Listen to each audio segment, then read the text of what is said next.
That's funny.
Good evening, everyone.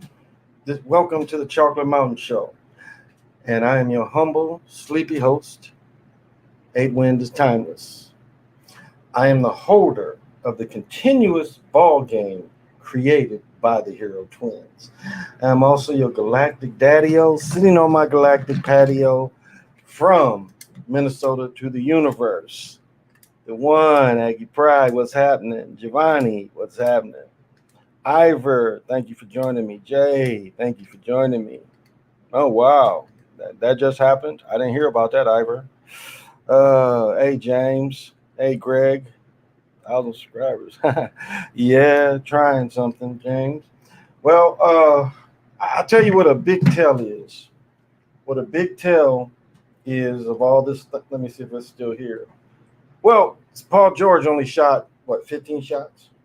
He only shot 15 shots today. And I was asleep a lot of the game. Just had a tremendously big dinner, a couple beers, and I watched most of the hockey game. But I watched enough of the game. And it made me think of when Cousins, remember, Cousins actually played good when Golden State lost the final. Cousins actually played good. He seemed better for them in losing than what he did tonight. I mean, he did block a shot, but that made me think, too, when looking at that, he seems to take on the role of being the loser. But let me see if I can find this stat. Here it is. So last week, the NBA had 4 games on. 4 games on, and they didn't carry the week. With 4 games, they didn't carry the week. American Got Talent beat it, and the women's gymnastics beat it on Sundays. Now, the whole story is time slots. They didn't really give that to me.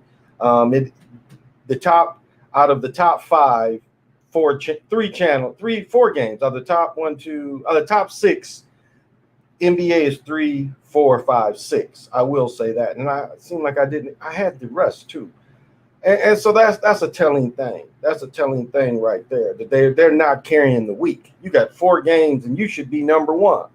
They weren't. American Got Talent beat them. As a game tonight, I mean, it was kind of easy to see what the scenario was. I don't think it was ever in doubt. I don't think anybody could ever say it was in doubt. Hey, Key, thanks for joining. Cousins gets the worst rep of any player. I will say that he's lost a lot, though. Like even before Durant got hurt, bigger dudes have a harder time with coming back from that type of injury. And they were saying that before he got hurt, no 7-footer like 6'11", 6'10" had ever came back successfully. I think Dominic Wilkins is probably the best example, but now to Kevin Durant. And so he's lost a lot. He just doesn't have the explosiveness. He still has the strength. But I thought a few years ago with Golden State, that last game that they lost, that he played with them, he actually played well. If you remember that game, his movement was a lot better than these last two. And remember, part of the bubble year, he was hurt too. But so the NBA, still not the market thing. I think it's clear now that we're going to see whichever team makes it has won a championship from the East. So whichever team comes out of the East, they've won a championship compared to the Suns. So I would say that might be a tell too. Yeah, I saw him. They still didn't say why he pushed him, and that was another thing of kind of quitting. And the game was in hand when he did it, so not sure what brought that on. And then the score was a mockery. The score was 130 to 103. This team hadn't lost by more than 10 all year, and then the game that means the most, they get blown out by 27. It's not probable. It's not really probable. Look at George in the first half. What did he have? 9, 10. But in the third quarter they showed that stat.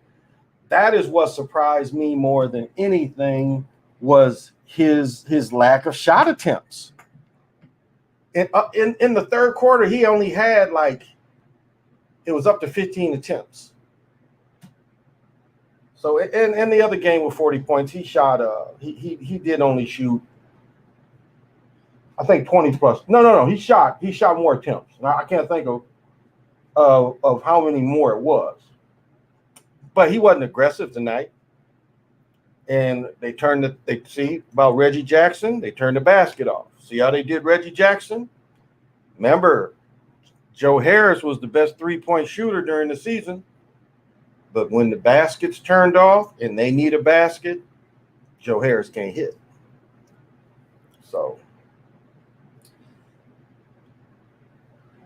and I'll say this, Phoenix is not a bad city, but again, they ain't even winning the thing now, the ratings. You really think they're going to win it with Phoenix?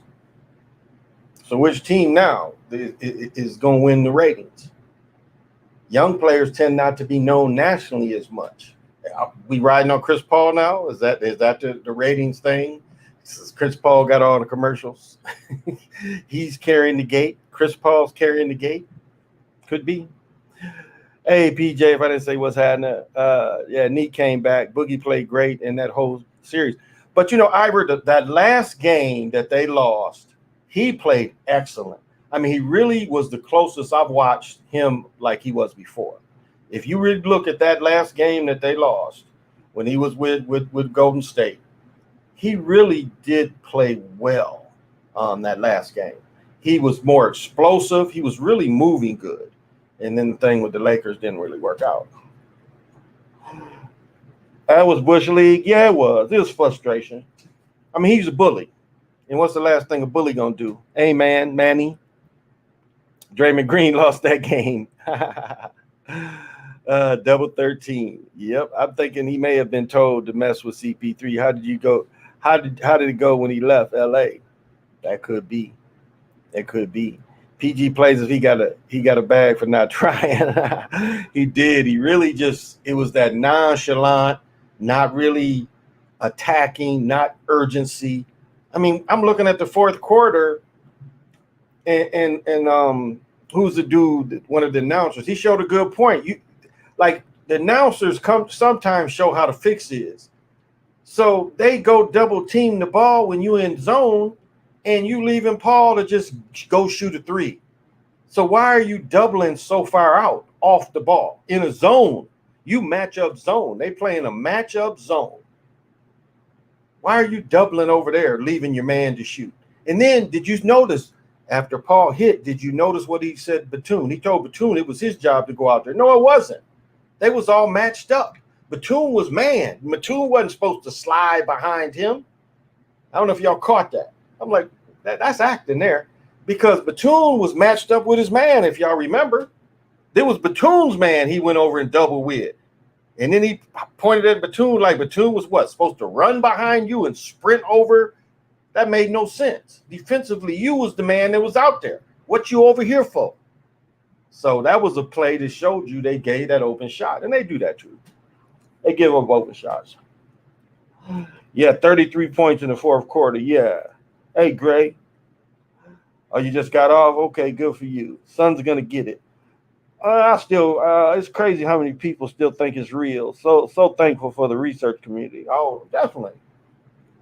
And we see the flaws. Again, they're going to lose money going to Phoenix. They're going to lose money. This series has no real draw. Chris Paul is the draw. Trae Young got a bone bruise, might not play again.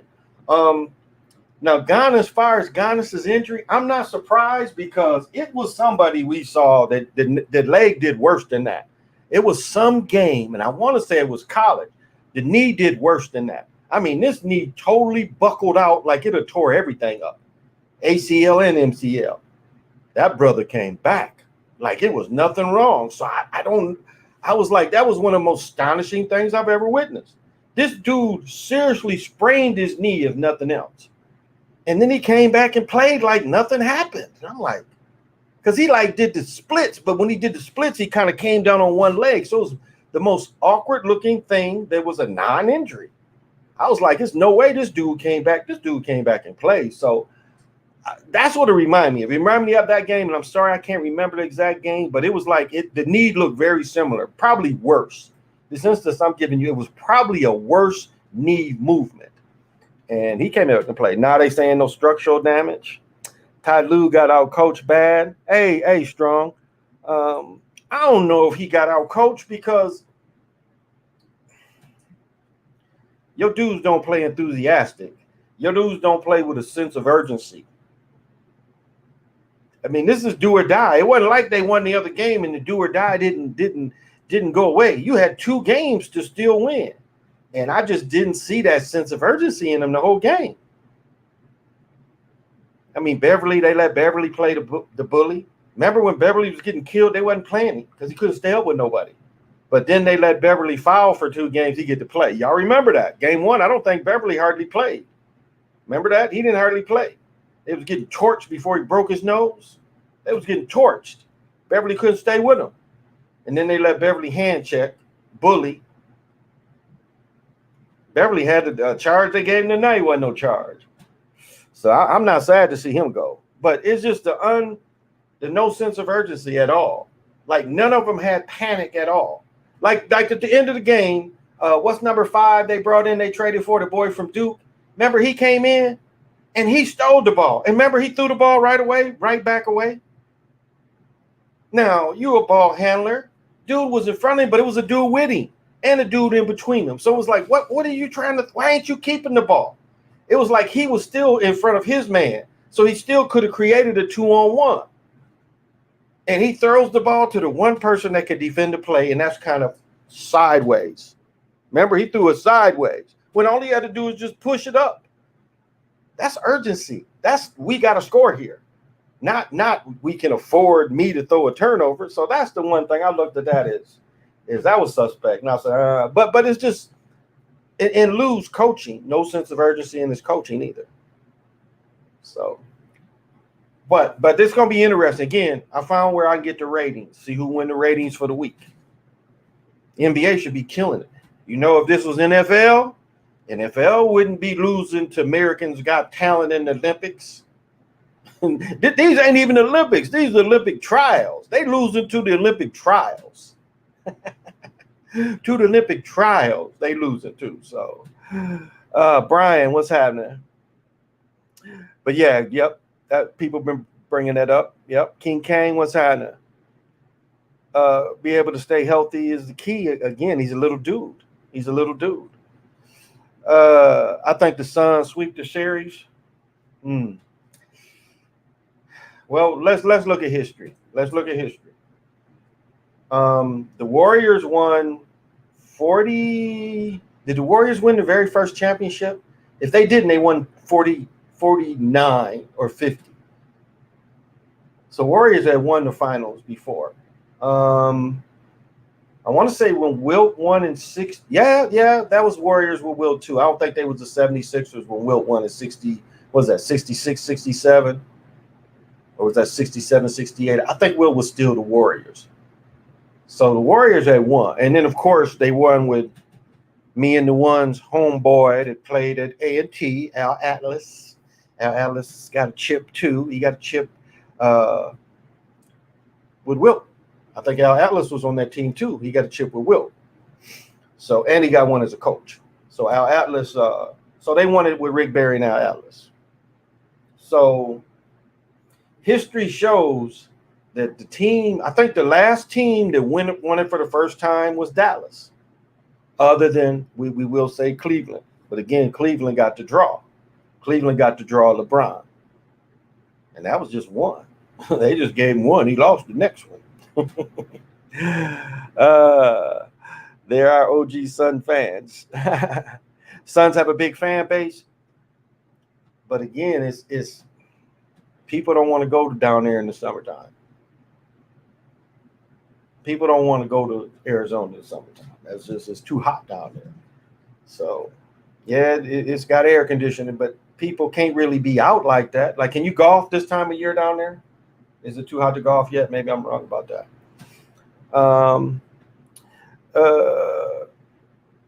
At 67, okay, Ira, that's what I was thinking. 67, they were still the Warriors. I want to say the next year after. No, because they were still the 76ers the next year. Thanks to the year after because Wilt played out in San Francisco. I don't know if people remember that. He didn't want to be out there.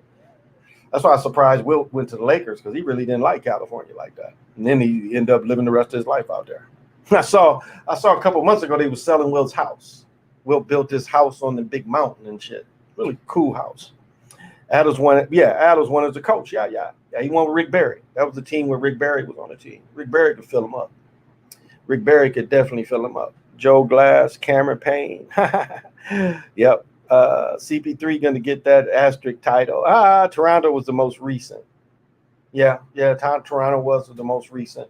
So we've got Dallas, Cleveland, and Toronto. Dallas, Cleveland, and Toronto. And we could say in the last 20 years, them the only three teams that have won it first time. Yeah, for the first time. Everybody else, go back and look 20 years. Look at all the champions. It's repeat champions. Now, yeah, because the Pistons title is past 20 years, right? Bad Boys. Yeah, my son is 30, so the Pistons, that's past. But we could call the Pistons first title too. And then you'd have to go a few years to the Bulls' first title. But again, when you got the draw, when you got the person that's going to bring them in, you got to consider that. All teams they faced were injured. Lucky, Nets, Bucks injured. Last two finals, Raptors, Lakers faced injured teams. They totally faced injured teams in the bubble. And that was so fun. That was the phoniest celebration of all celebrations. All of them knew how phony it was. You could really just see it. There was nothing, no fans giving you a high five. PJ brought this up, and I didn't do a video on it, but did y'all see the owner grab the dude's crotches pretty much? Like, who grabs grown men like that? The Clippers, the billionaire, the Microsoft dude. PJ hit me, was like, did you see that weird stuff? I watched it. I'm like, and they ESPN, when they re-showed it, they cut what he did. He was like in there, like his thumb was like in there, like this is this, like I don't know who the dudes is, but who does that? I can't. I mean, I guess if like my friend sitting next to me and I just slap his leg, but do you know how old that is? A leg slap? That's really old dudes to do that. I mean, dudes in their 80s do shit like that, where hit your knee or you smack somebody's leg. Like, damn, man, that shit was funny. That's World War II generation shit. And he pretty much in front of everybody. Now, maybe somebody say them as children or some shit, but damn if I'm gonna grab my children's legs like that, inner thighs. He grabbed them enthusiastically. He was enthusiastically grabbing. It was like each grab was a little better. That's right. But I meant first time overall winners. But yeah, Pistons did win. They did lose their first one when Isaiah broke his ankle. Yep. And that was their first one. You know, Pistons came in 60-61, because Pistons was Fort Wayne. Fort Wayne was one of the worst places to ever play. They didn't even have a train station in Fort Wayne. You had to go somewhere else, get off the train, and then ride 45 minutes to Fort Wayne. That's why they left Fort Wayne. They weren't even on the railroad route back then. Now it's a pretty beautiful city. We had big AAU tournaments. Whatever association I was with, we all Spiece. For those hoopers in the Midwest, they know about Spiece. Spiece is a great facility, and it's multiple courts. It's a store in there, sells everything, but it is a great facility. It's in Fort Wayne. And Fort Wayne, Indiana, Purdue, we sent two people down there. My friend Coco's daughter, we got her sent down there, and then I talked about Brian Johnson. Brian went down there too. Brian Parham. Okay. Bomber grabbing nuts. Yeah, Ivor. Brian. SA won the first time in '99. That's a good point. That's longer than 20 years ago. That's longer than 20 years ago. That's longer than 20 years ago. 99. My son is, he's 26. So, right? That's longer than 20 years ago. 20 years ago has got to be 01. 01. My son is 20. So, hey, Nicole, thank you for joining me. Reese, thank you for joining me. I don't know how long I'm going to go. I'm still sleepy. I slept. I more intensely watched the hockey game. And the last one was like not believable.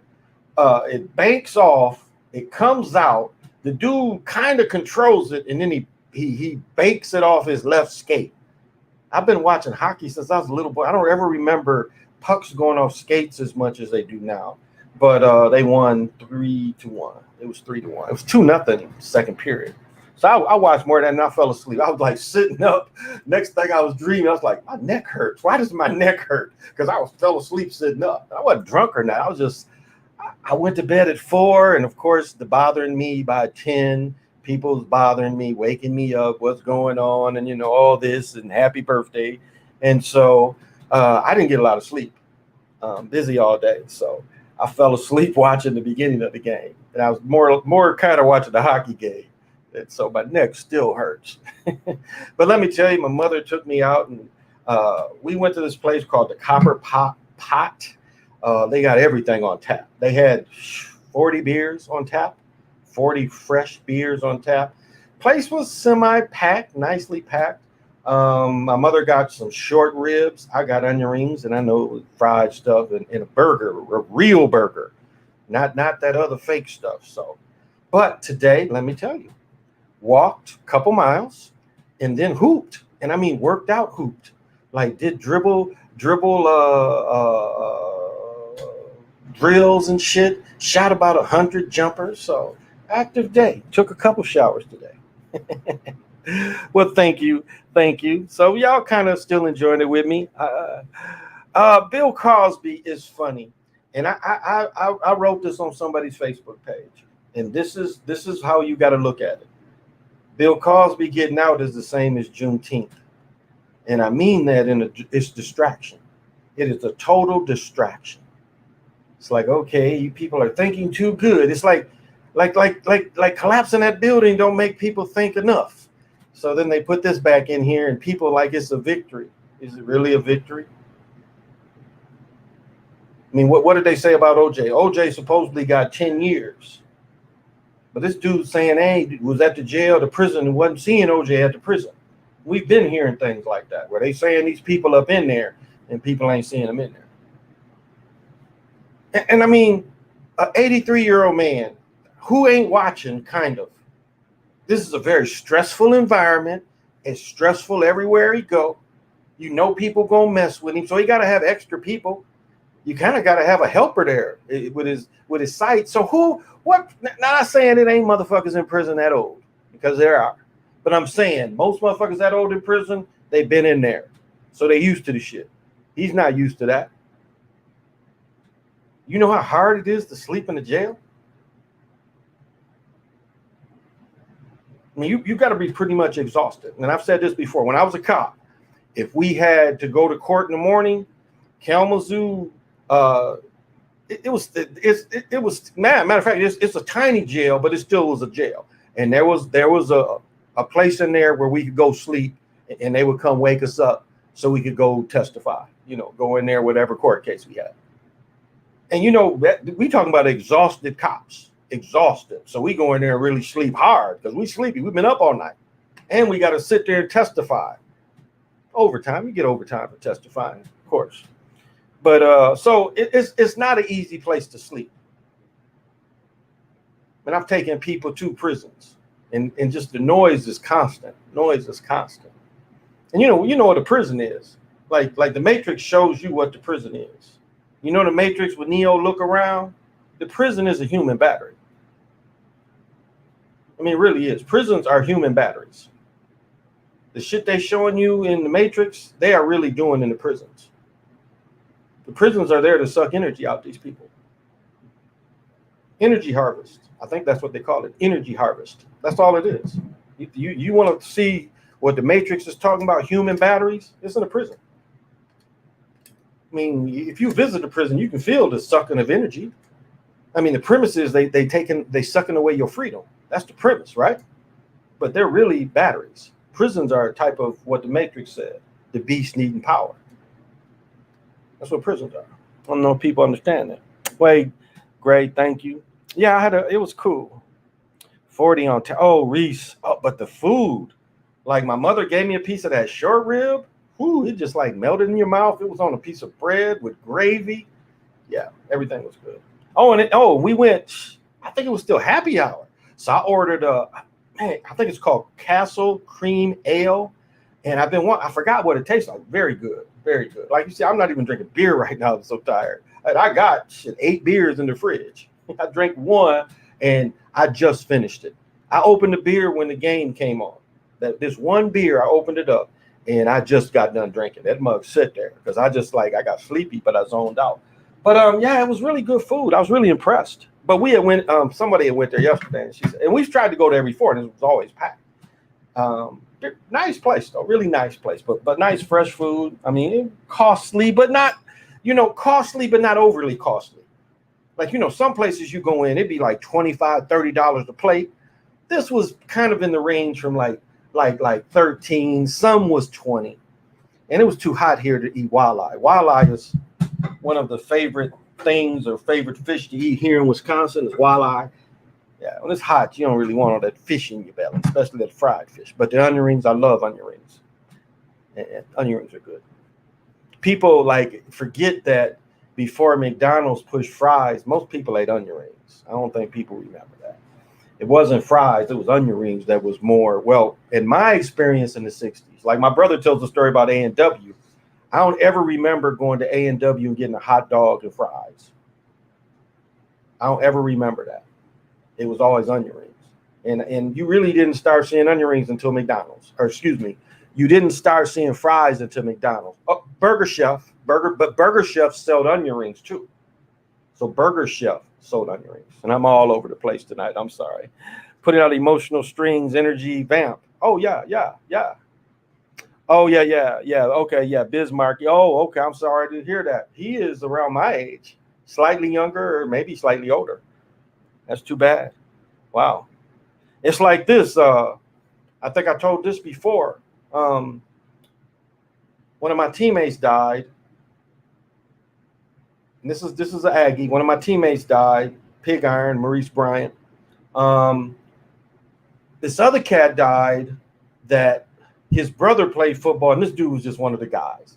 He when we was in our apartments, he shared an apartment with one of my teammates. So he was like this one of our teammates' brothers that, and he went to A&T. So he was a good friend of everybody. He was in Jamaica, laid down on the beach, didn't get back up. And then we had another brother from Money Earning Mount Vernon, from Mount Vernon. A lot of the brothers flew up there. He was a classmate of mine. He just died. So you see how they be saying this shit in threes. You know, the stuff in threes is it's interesting. And all these cats, Mike would have probably been the youngest. Frank, who I guess they called him Mookie because New York, you know, do the right thing. But Frank, I know Pig Iron had to be 64 because he transferred. So Pig Iron was probably 3 or 4 years older than me. So he was 63, 64, 65. I would lean toward more 64. I think Frank was only 3 years older than me. So, yeah. So it's just funny. Oh, and let me say this about Rumsfeld. Now, this is the more important story. And Donald Rumsfeld on what, 9/10 said $1 trillion is missing from the Department of Defense, which he is part of. And he laughs when he's telling this to the Senate committee, and he laughs. And they're like, well, where is it? We don't know. And then he kind of giggles. Why would that be funny? If I was running a business and suddenly $1 trillion ends up missing and I'm pretty much the boss, you know how much stress would be on me? Do you know how bothered I would be? Do you know when they start talking to me how tight-faced I would be? This man's joking. And then the next day they get blowed up. All that shit gets blowed up and it may make it go away. So that could be a reason, one of the reasons why they put all that together. So pulling out emotional strength. Do you believe? I don't believe in anything. Really? Yeah, I don't think he did time. Yeah, I've said the Charles Manson story before. I saw a Charles Manson, no doubt. I saw a Charles Manson somewhere here. I can't remember where I was, but I saw a Charles. It was at a restaurant, and because he wasn't a tall cat. Just look up how tall Charles Manson was. Wasn't a very tall cat. I saw Charles Manson, so I definitely know that's somebody different. The belly of the beast. There you go. Do y'all call soda or pop? Greg, soda. I mean, when I was a child, I called it pop when I grew up in Michigan, but being in 57, okay. But being in North Carolina ever since then, it's been called soda ever since then. That's what my ex-wife called it. And when I lived in North Carolina for 7 years, so that thing changed. So yeah, growing up I called it pop, but not as an adult. So okay, I had some cold Bud Lights in the amusement park. This was one of those magic numbers. There you go. Oh, I didn't even finish my sentence. So the beers was 2 for 1 because it was happy hour. Because I thought it was a birthday thing, and I just noticed they was giving everybody 2 beers. And then they gave me this. Like, check this out. Like I ain't had enough chocolate. They gave me a cookie about this damn big with a baseball, like damn near a softball. I'd say more of a baseball thing of ice cream. Now after eating all this food, my mother took half her food home with her. After eating all that food, they bring this big sweet out that we get because it's my birthday. So it was kind of goofy. And it's like, you know, we're sitting there talking, and, you know, the munchies in me is just kind of like, you know, how sweet be addictive and all that chocolate and ice cream in one slurp. So yeah, I drank 2 beers there, but I ate so much, you know, but I worked out good, and I plan on doing it tomorrow too. So it's going to be back to 90 this weekend. So we catching it. That heat is coming back. I don't think we're going to get any rain between now and then.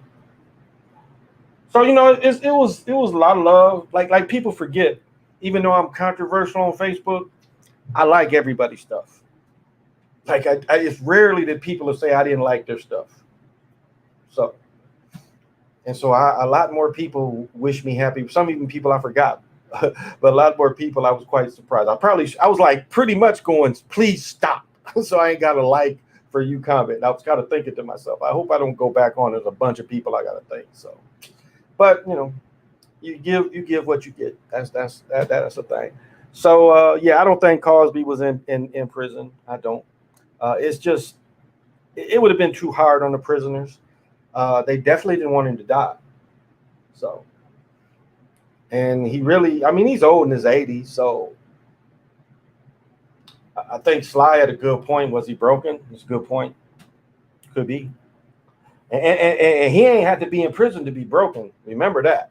He ain't had to be in prison to get broken. I mean, look what they did to him when he did his financial push. Killed his son.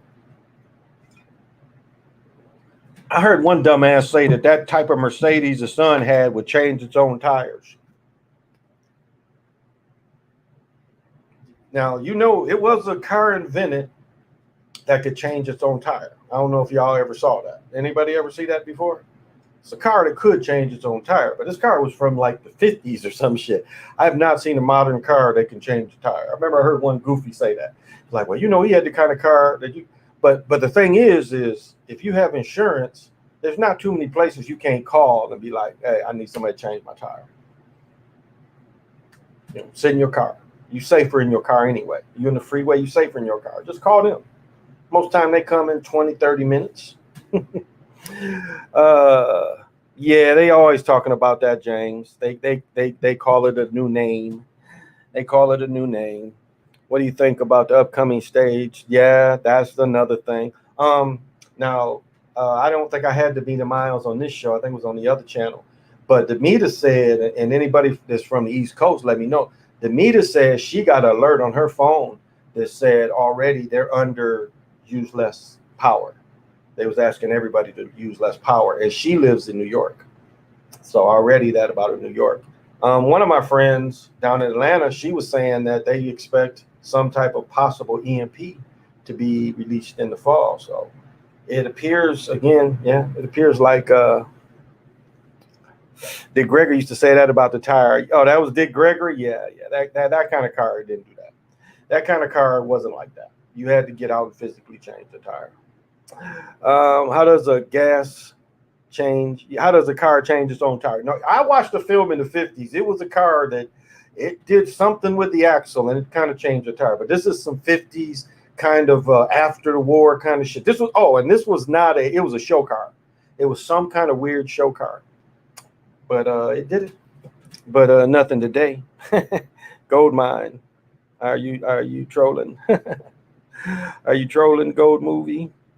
Biz manager says he's still alive. Oh, okay.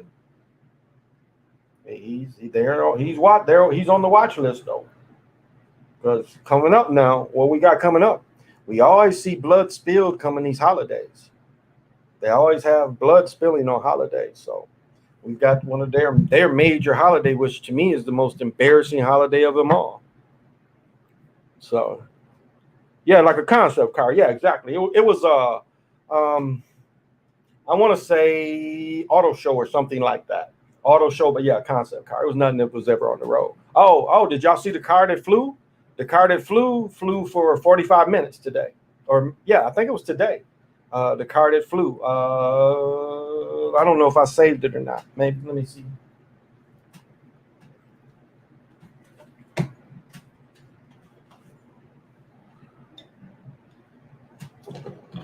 So the George Jetson stuff is coming. Because that's George Jetson. You could drive. Remember George Jetson joint? You could drive or you could fly. Let me see if I saved this or not and where I saved it.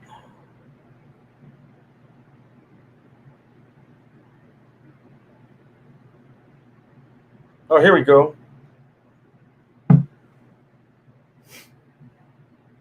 Says a prototype flying car has completed a test flight between two cities in Slovakia, spending 35 minutes in the air. It flew, they call it Klein's Vision Air Car, flew between Nitria, the capital, Bravisi on Monday. Oh, so this was Monday. It's powered by a 160 horsepower BMW engine, comes equipped with a fixed propeller. It transforms from an aircraft to a road vehicle in less than 3 minutes. Now it's completed more than 40 hours of test flights, including going up to 8,200 feet. Yeah, you crash in a car at 8,200 feet. See what happens. You crash in a car at 8,200 feet and see what happens. So, but it said it could go 118 miles an hour. So,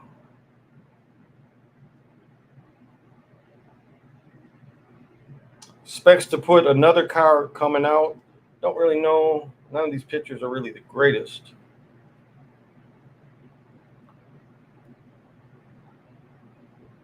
Let's see. It's kind of the best picture of it. And it's been a boat. It's been a boat that had turned into a car. That came from the 50s too. They said that there was another engine. Let me see. Something about another engine. Yeah. It's expected to cruise at 186 miles an hour. That's some speed. And go up to 621 miles. So shit, that would be damn near Chicago for me. Shit, if I could, yeah, hell yeah, that would take me past Chicago. That would take me like into Gary. 600 miles? Yeah, that would take me right around Gary. That'd be cool. Shoot over Chicago. Couple thousand feet in the air, shoot over Chicago. Don't have to drive through Chicago, then get to that truck stop that's on 94 right in Gary and land there. Fill up with gas, then zoom into Southwest Michigan. Then you could fly into Kalamazoo from there. Miss all that 94. Yeah, I didn't watch that yet. I saw it, but I didn't watch that. Ryan, thanks for joining me. Where do I think they hide them? A lot of people, they used to say it's an island. But this is the thing I've said before. People look alike. People really do look alike. That's just like when I talk about, it's funny. I was telling my mother my joke I tell about the ugliest people in Wisconsin. She was like, yeah, you're right. But people look alike. That is one thing I've noticed too, is driving, like even children, people look alike. They really do. Like one of my teammates, we don't really look alike. We favor in an odd kind of way. We both about the same complexion. We're built different. But people would look at one of us and we would put the mind of one of us on people that was like knew him, but maybe didn't know me, or the other way around. Seeing him would put, me in their mind. So people look alike. The Jetson had flat screens too. Oh yeah. And they had the Zoom meetings and all that. Yep. They had the iRobots, Rosie, the computer, Rosie, the robot. They had Rosie. And, like people let dogs go on their treadmill. Al, what was the name? The dog's name, Al, was some kind of flying saucer. Alpo, whatever the dog's name was. But remember, in the beginning of it, he would run on the treadmill. The dog, they didn't walk the dog. The dog walked on the treadmill, ran on the treadmill. Remember that? And you can do that now. Hey, Lorenzo, what's happening? It's a flying yacht. So faster than airplane, slightly. Because some of them cadet kind of planes can get up to those speeds, but a little bit. The werewolf mess looks somewhat real. I keep an open mind. That would be some real player shit to fly in a car. Astro, Ivor, thank you. Yeah, that really would be. And then the wings come down. That would be, somebody watching that. And then once you hit the road, they say 3 minutes, the wings come in and you back in, little car mode. So yeah, that would be pimping. It's been 11 years. I've been hearing somebody in the town east where I stay that looks exactly like me. I mean, I'm not, that's one thing I'm not capping about. As I was saying, is a lot of homely people live in Wisconsin, but people do. People just, I've said this before, I would see children versions of adults. I would see adult versions of children I knew. because I used to always play a game with my father. He's like, would you know, like when the children was little, like would we know if they came to us as an adult, would you know it was them? Could you look at that baby and say that's them? And so I would see this, and it was like it was really an odd thing seeing a person that was just another version, young or old, young or old. It's like my favorite actress is Dana Delaney, and there's a lady that I used to run into lives in Eden Prairie. I think she liked it. I think she thought I was flirting with her, but she was a little thicker, but same face, younger. She was younger. This chick was younger than me, but same face. Same face as Dana Delaney, just a little thicker. Not as petite, but same face, totally same face. And I used to tell her that not always call her Dana Delaney, and I think she'd giggle. I think she liked it. And Dana Delaney wasn't young even then. She was an actress. So people favor her. So my point to answer your question is they can just blend back into the crowd. You know how many people look like George Floyd? Shit, Smoke Jackson looked like it.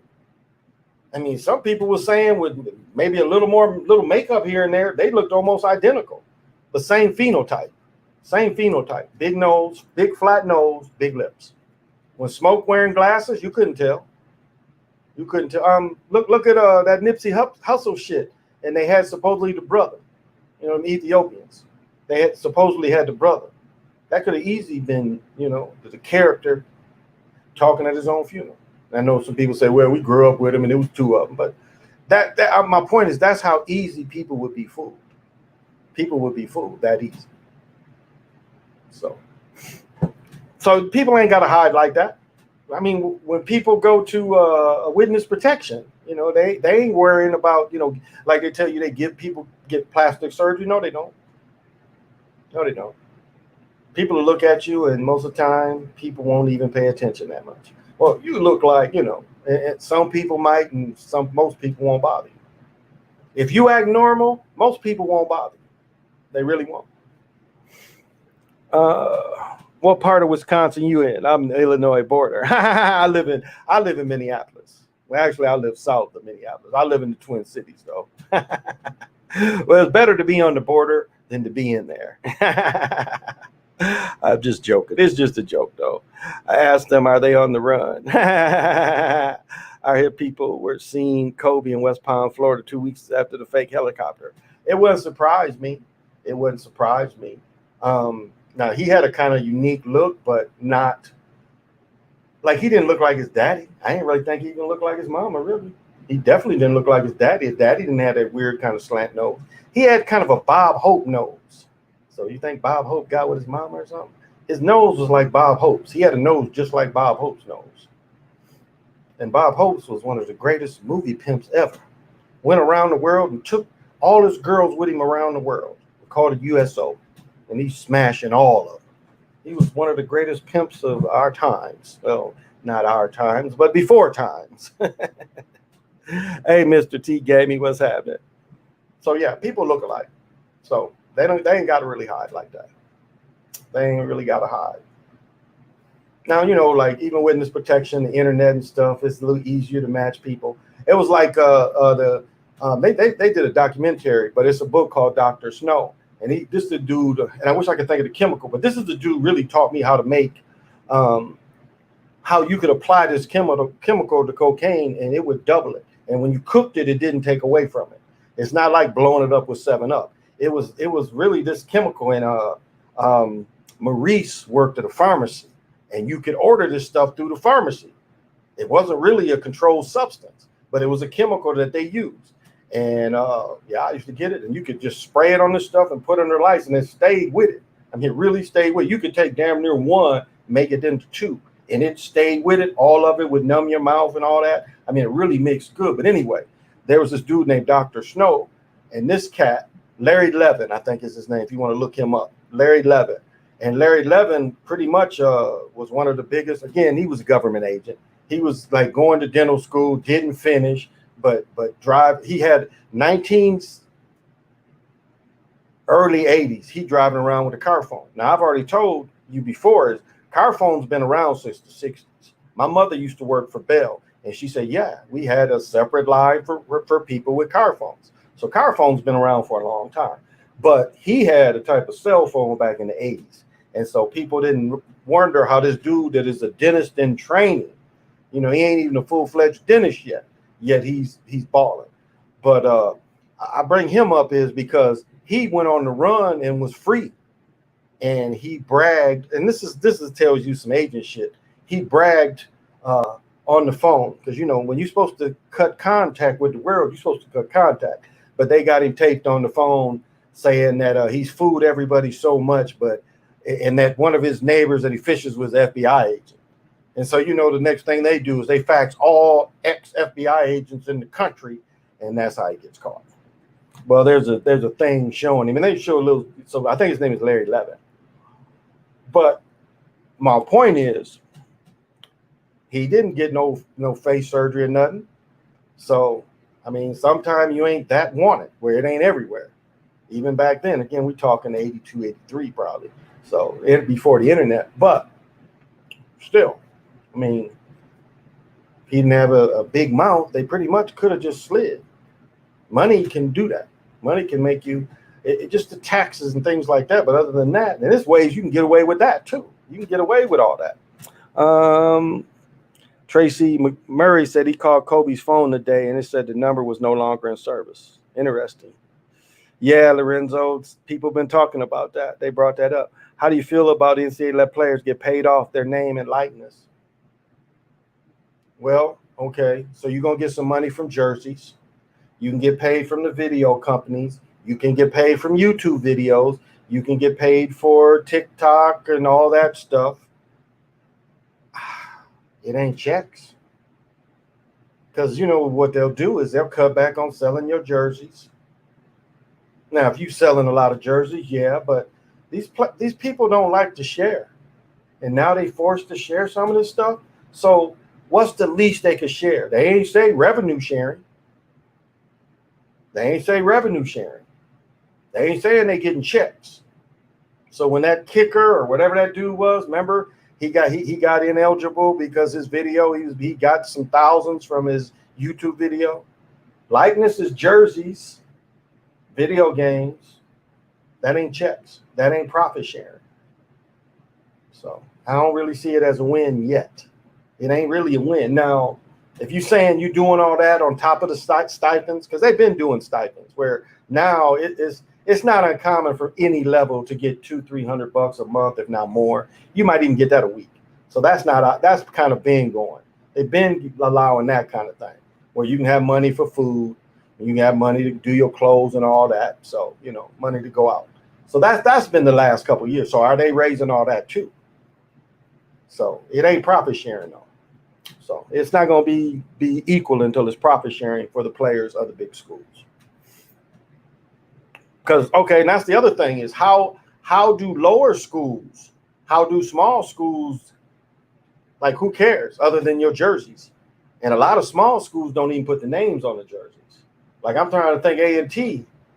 I don't even know if they put names on their jersey. So you ain't making no money at a school like A&T. Now, maybe I'm wrong. Maybe they do print the names on the jersey. I don't think they do, though. I don't think the team that played last did. Now, I could be wrong. But how they going to make money?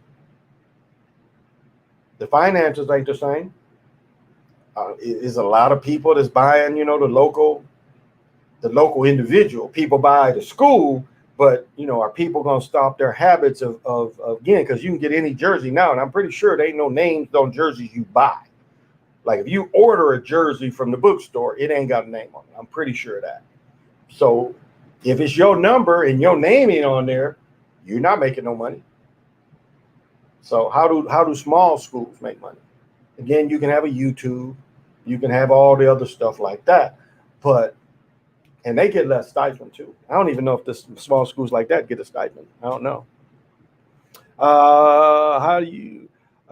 Hey King, I called it yesterday when knew they would make the Suns win in LA Game 6, just like the Lakers series. And it was more than one too. Today was more than one. So and they covered.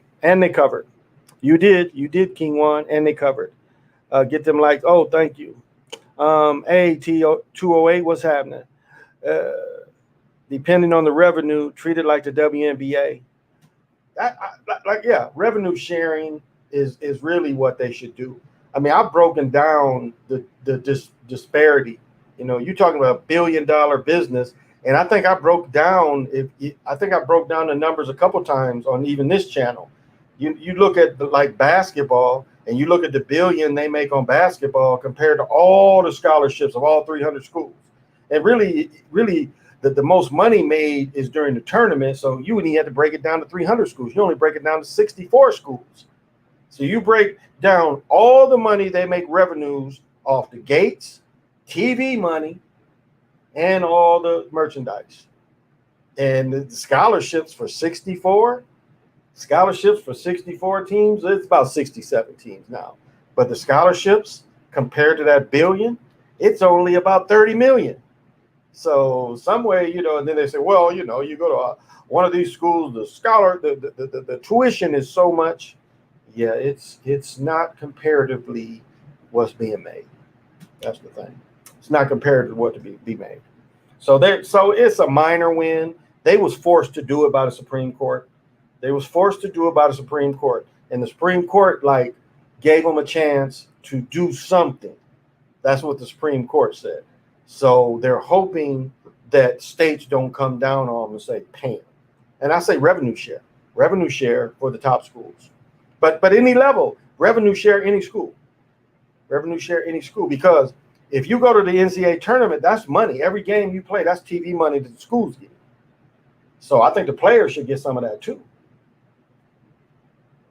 Like if A&T was to go to Alabama and play Alabama, they might get $1 million for that game just to go down there. I don't know if y'all know that. Y'all know that when they play these other teams, they pay the teams. They revenue share with them. I don't know if y'all know that. Alabama play these schools. They paying these schools to come to Alabama. Like when they say they doing back-to-backs, that's one school generally paying the other. Michigan plays these chump schools. They giving them money to come to Michigan. So I don't know if y'all know that. So none of that go to the players. So it's a start. Because some of the dudes could get big YouTube followings. Some of them can get the Instagram followings, enough to make money off it. So I guess in a way it puts it on the dudes too. It puts them on the players to, now that make all you can off it. Make your product, which is you, all it can be. Oh, I guess I don't mention this enough. And just you guys can put this out there, and I'll give you his name, and I'll try to find the name of the school. But I don't know if people think of anybody ever watched this. My old trainer, one trainer that I still thank him for, because he ended up, my fingers are so messed up. He ended up making me like these little casts out of tape and some of that. I don't even know what it's called, but some of the gauze that's kind of stretchy. And he made individual casts. So I had to tape my fingers together.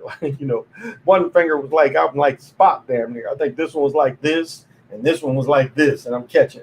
But anyway, this cat trained about 30 years ago. He went to this cat's from North Carolina, and he has a degree in what is it? Not physical education, but he's a trainer. I forget what that's called. Kinesiology. No, it's not that. But a trainer. But anyway, this cat went to a NASCAR driver and said, have you ever thought about working out your pit crews, like making them stay in shape?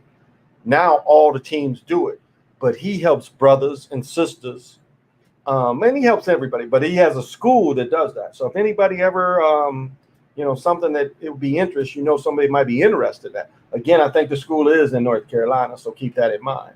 But he's training people to do that. And he's getting his people into these pit crews.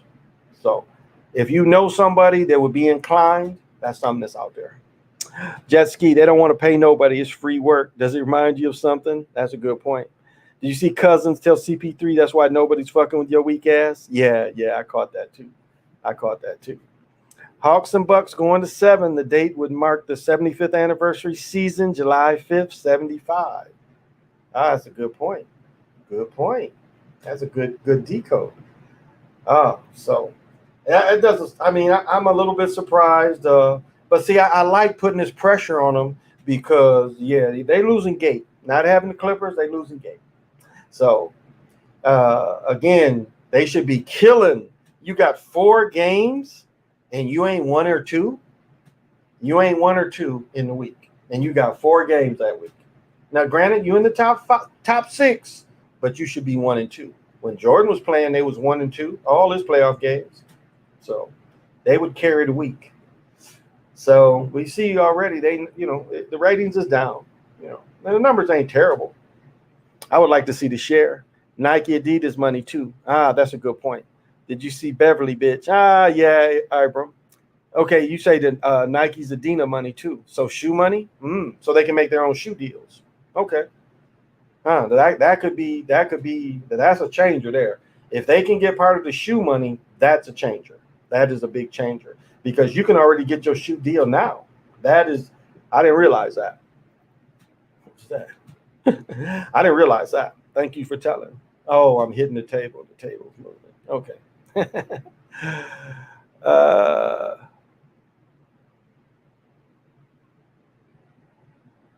Okay. All right. Everything's moving. Maybe this is dying. I don't know.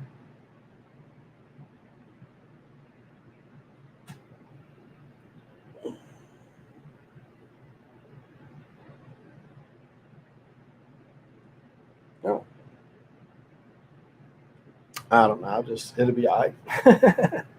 Sun sweeping in the finals. We'll see. They like it to go 7 games. Just seen a South Park where Catman went to college dean for slave ownership. That's funny. That is funny. That is funny. And I think Giannis is going to play.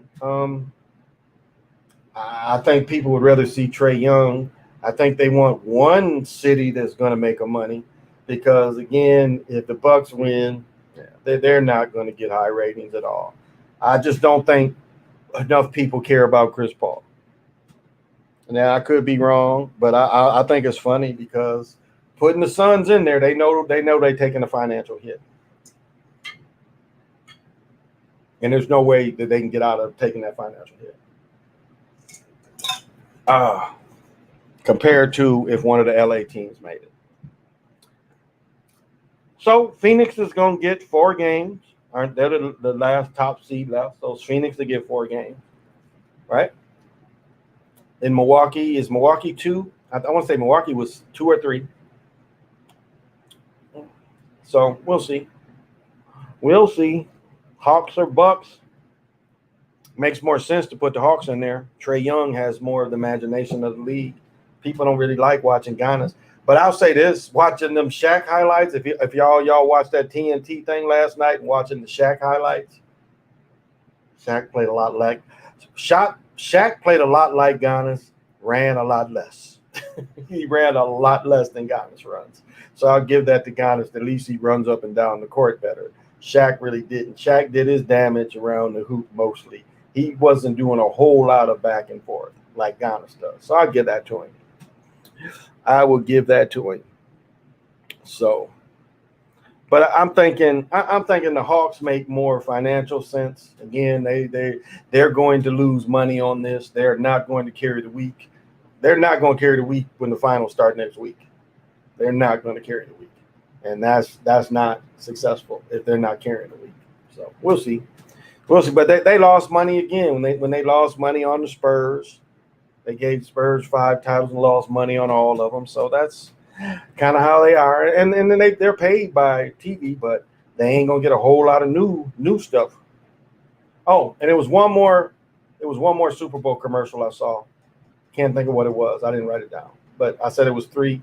2, it was one more. It's 3 that they show. So but yeah, I'm not gonna go too terribly long tonight. I am still sleepy. So I'll go a little longer. It's nice here tonight. It feels good. It feels real good. I got these fans blowing on me. Lights aren't so bad. So it feels good. It feels good. And so just chilling the next couple days. No big plans tomorrow.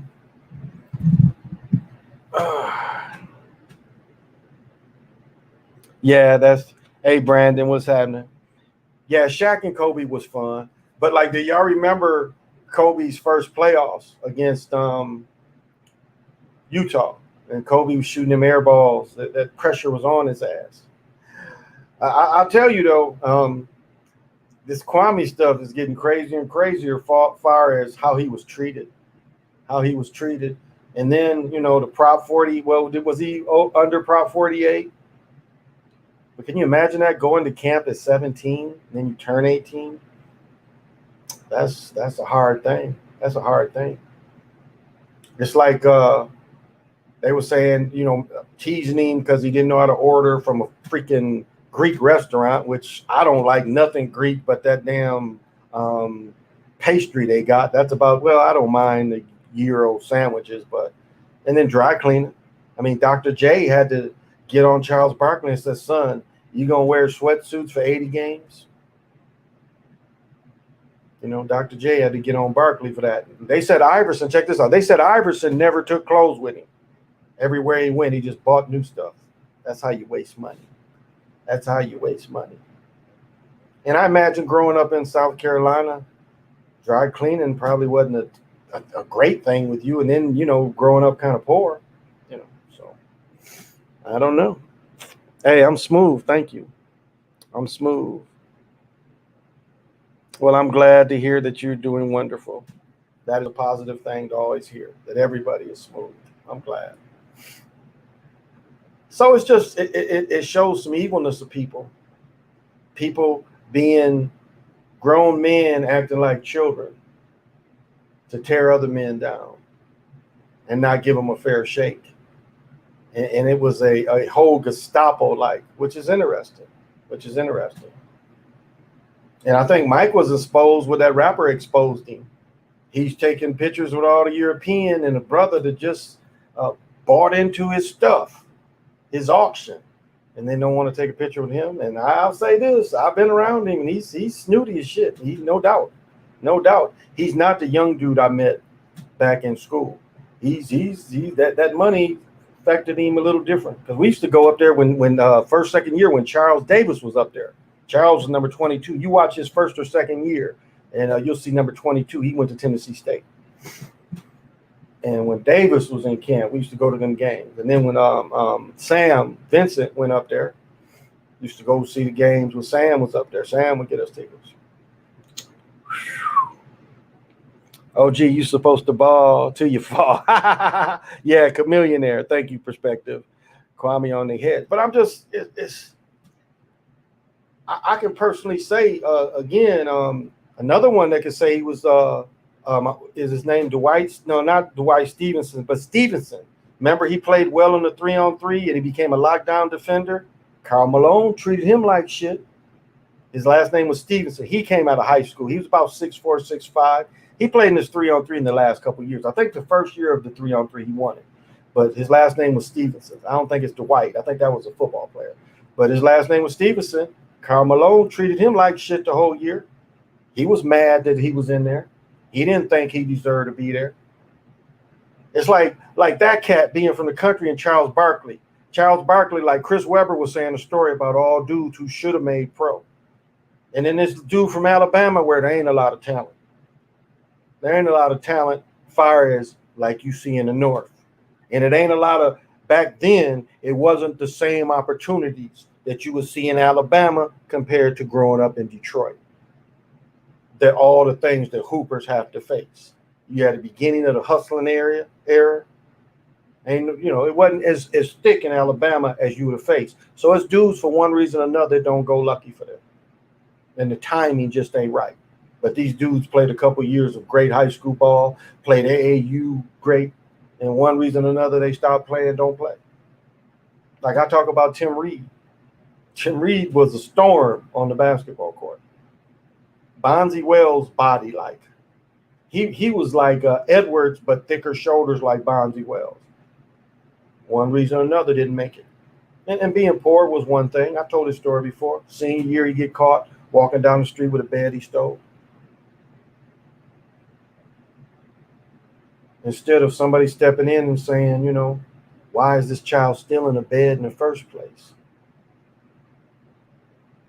so he missed his senior year.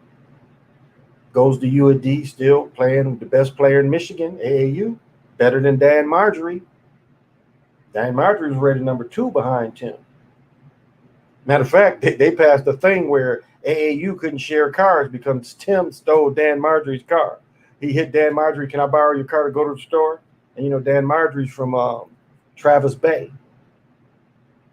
Kind of a little small dude. Tim steals his car. So, people do things to sabotage themselves as well. What's your thoughts on tonight's game? Yeah, Dad, that's what we was talking about. I've said, like how I started tonight, I thought it was a very uninspired game. You would have thought they would have pressed the whole game. And I don't mean full court press, but I mean it should have been like there's no tomorrow. You didn't see that. Paul George was not aggressive in the first half. He had 11 points in the first half. He only ended up with 21. So he scored 10 in each half. He just came off a 41-point game. Not aggressive, though. Not aggressive. Not aggressive on what's number 25. They went to Villanova. Every time before, when that dude switched on him, George took him. I mean, physically just took him. There's nothing that dude could do. Dude was too light in the body, bumping him, going up at the hoop. Didn't play aggressive. Turned the basket off of Jackson. Turned it on for Chris Paul. Now let's look. He ain't a three-point shooter. That just ain't him. Tonight it was. And that's a tell. When you all of a sudden seeing a person don't normally make threes shooting more than normal, that's a tell that the basket's turned on for him. And Reggie Jackson, the basket was turned off. And the thing is make some layups. But the timing of the shots didn't make sense. Beverly was getting called for the fouls. They was calling them tonight. They let him play 2 games. They didn't call him. But tonight, and that was another tell, you were seeing Beverly getting frustrated. So, but they didn't play with a sense of urgency at all. It was like, yeah, okay, we'll get another game. Even then losing, Jackson was the only one that seemed shaken. When they interviewed Jackson, he was shaking. But they turned the hoop off for it, too. And earlier I mentioned Joe Harris, the best three-point shooter in the league this year. For the money, by yourself. How is that? When you only got to hit this one shot to keep you in the game or slightly ahead, you can't hit it. And Chris Paul shooting threes and making more than one. Yeah. Chili, honestly, so that's kind of what I looked at, is they didn't really play like they wanted it. And it went the way that Paul George went. If Paul George was aggressive from the start, I don't know. And then they showed the owner grabbing crotches. Like, what is this? Who does that? I'm like, wow. So I don't know. But did you see the point I made about my Boogie Cousins shot? Do you see how Cousins catches the ball? And as he's catching the ball, he glances where he's at. He takes the step behind the line. What did Durant do? Watch that video, or maybe I didn't make a video of that shot he did, but Durant stepped on that line on purpose. He wasn't trying to win the game. He was doing exactly what he was supposed to do, tie the game. He didn't try to win it. So I was like, yeah. And then made that face. And that shows afterwards when he's like, he realized he was on the line. Dude, little children that play 8, 10 years old know when they behind the line. They look. You've been at this level where you don't have to just stare down like a child does. Child has to look at the line. You ain't got to do that. It's a quick glance. It's a quick glance. You seriously want to be behind the line and you're going to shoot near that line, it makes sense to be behind the line. So don't tell me a pro that's played long as he's played doesn't know he's behind. He didn't go behind the line. That was all acting. When he made that face, that was all acting. And that was probably put in his ear. Make a face like you regret that you didn't get behind the line. So, not a good game. I mean, you can't say it was a good game. It was boring. Like I mentioned, I was tired, but I fell asleep. I was watching the hockey game. Yeah, well, he didn't. They turned the stuff off. They definitely turned the stuff off of Jackson. Yeah, they turned the stuff off for him for sure. Hey, yeah, and the butterflies. What did somebody put on here? Why was they wearing them butterfly shirts? So I don't know. PG and I were talking about that. What's that? What's up with that? What's up with them damn butterfly shirts? And throughout there in the commentary about him wearing a size up in sneaker. Yeah, it ain't got nothing to do with it. Ain't got nothing to do with it. Like I do. Like when I get my shoes to put my insoles in, I get 14s. I get 14s for my insoles. Most of them cats have something very similar. I get a custom made insole, so do they. So a lot of times you got to go up. Like if you wearing like Richie braces, like Steph wear Richie braces, and I got Richie braces, you're not going to get your size. You might go up a size and a half. When you're talking about a basketball player wearing Richie braces, they're bulky. So you might go up almost a size and a half to fit that Richie brace in there because it destabilize your ankle.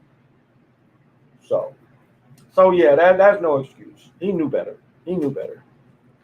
Yeah, the butterfly shirts. Phoenix was wearing butterfly shirts. You didn't notice that? The dudes, the shooting shirts. The shooting shirts had butterflies on them. And I really didn't, steal it to break it down. I kind of just glanced and saw it, but I noticed in the first half, I'm like, what is this? And then as the game was in, I'm like, damn, why they got them on? So maybe somebody can throw what those butterfly shirts made. PG made comments before his 41-point game like he knew it was over. They do that too. They do that too. They do that too. And you know what they were saying a little bit like they gave so much the other night that they ain't had no more to give and they was burned out. Both teams played the other night. Both of them played the other night, so it ain't like one rested. But like I said before, remember, Payne didn't play when Chris Paul had played his first game and they lost. I didn't understand that. He got a DNP. Oh, I know y'all was saying he was hurt. Okay. They said Payne was hurt, but he played tonight. He played tonight. So maybe he got better. That's possible too. That he got better. So hard to say. 103 to 1. Yeah, Coon. Series 142, the date 6:30, and we know what the 42 is. It was a couple 42s. Chris Paul was something for 24. Yeah, it was another 42. Chris Paul was something for 24. But yeah, that's a mocking. 130 to 103, that's a mocking. That's definitely a mocking. When I was looking at it, because I was looking at that and they showed that Chris Paul had 24 points. I almost did a Jackie Robertson on that one. So yeah. And the date is 6:30. Yeah. That's right. So yeah, interesting. But that's a mocking. That score was a mocking. And then they flashed. They said that in the playoffs, they had never lost by more than 10. Never lost by more than 10. In the biggest game of the year, they play the worst game of the year and get blowed out. But a lot of times to keep it from, keep the script, they cause for blowouts. Don't take chances with the close games. And I'm still saying that Aden game, that didn't look like they were supposed to win that. It really didn't. Really didn't look like they were supposed to win that one. Ayton. So Montreal, Phoenix both made finals first time in 28 years. Yeah, somebody had brought that up, but that's a good point. And as I was saying, Montreal outshot Tampa Bay. And this is the first. They don't normally get outshot. Not at all. They don't normally get outshot. And they still beat them. They got outshot and still beat them 3-1. So Goldie's really played. Tampa Bay's Goldie really played well. So I think they 2-0, up 2-0. So we'll see. And I remember when I watched hockey, seemed like when I was a little boy, they didn't wear masks. I think in the early 60s when I first saw on black and white TV, the first hockey game. No. The first hockey game I saw live was Western Michigan. And that was when they played outside. So I had to be in third grade. So that was like 68, 69. Maybe they was wearing masks then. Maybe the Goldies was at least wearing masks. But do you know that colleges played outside in the Midwest before they built them indoors arena? They played outside because I remember going to see Western Michigan. I don't know if my dad knew somebody on the team. I don't remember. But we watched Western Michigan play in the 60s, and they played a college hockey game outside. They played outside. And you can still, like, if you go into Western Michigan, you can look at the older teams in the 60s and you see that they outside. They taking pictures before the game and you can see they outside. They built their arena. I was in high school. So they built their arena sometime in the 70s. But you imagine that. They played hockey outside until the 70s. You know that's why they wear sweaters. Oh, absolutely, Goat. He absolutely stepped on the line on purpose. There's no way he didn't. I put 10 on Montreal just because plus 460 or something. Yeah. Yeah, I want a little bit of change tonight, too, on the hockey game. So that was kind of nice, too. Took them too long with 0.6 on the clock. I feel they sat on that play. Yeah, they did. When they start having them outdoor hockey games, the energy and atmosphere in those games are crazy. And they still do some outside games. Yeah, I've watched a couple. They haven't had one here. I know they had one in Chicago, but yeah, they do the outdoor. Last year they tried to do the outdoor games in Tahoe, and it was too warm. And did they finish the game? They had a lot of complaining because it was a lot of slushy ice. But they tried to play in Tahoe, and it was warm, and the ice was real slushy. But that's how little boys played. Like I remember little boys played like that for a long time. And then when the Kalamazoo Wings came in town, all the high schools, matter of fact, that's where the colleges played indoors first. Before Western built an arena, they was playing where the Wings played. They would rent that place. And then a couple years later, they built an arena. But yeah, that game I went to had to be in '69. Yeah, probably the winter of '69 going into '70. They were still playing outdoors. Hmm. Hmm. Oh, Jason, I put 10 on them to win it all. Oh, okay. Okay. I was looking at the odds today, and this is I think the first game that the NBA that the winning team covered. Or yeah, the team actually covered. They covered. And it was they was only giving up. Let me see. I don't think I copied that. Well, guys, I'm gonna cut this short tonight, but there was one more thing I wanted to bring up. Came across one more thing worth bringing up. Yeah, right here. Maybe not this. Let me see. Might be something. Let me check this other page. I might have put it on the other page. Oh, quit giving me birthday thank yous. Thank you, but damn. Overloading me. Nope, that's it. So check this shit out. Single B is making an immortal clone army thanks to a genetic fluke. One bee has cloned itself millions of times over the past 3 decades. When the hives of African lowlands, the honeybee, collapse, they do so because of an inner invisible threat, the growing immortal clone army of a rival bee subspecies. The army is possible because a female worker of the rival species, the South African Cape honeybee, can create perfect copies of themselves, which one individual found to do millions of times in the last 3 decades. With this perpetual clone ability, the honeybees sneak into the hives of their lowland honeybee rivals, churn out copy after copy. Even worse, these clones are freeloaders and they don't do the work. They don't normally do the work.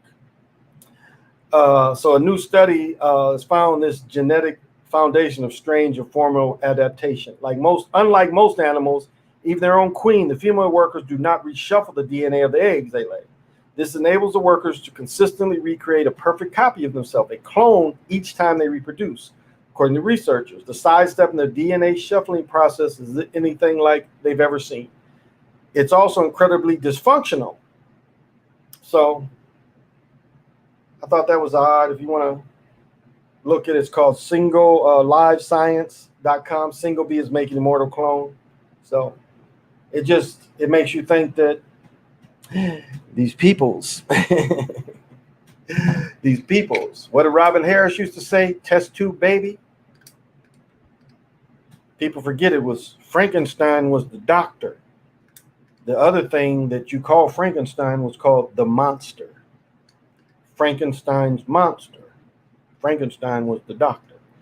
But test tube baby, her last name was Brown, or was she she's got to be 30 plus. No, she might be 40 by now.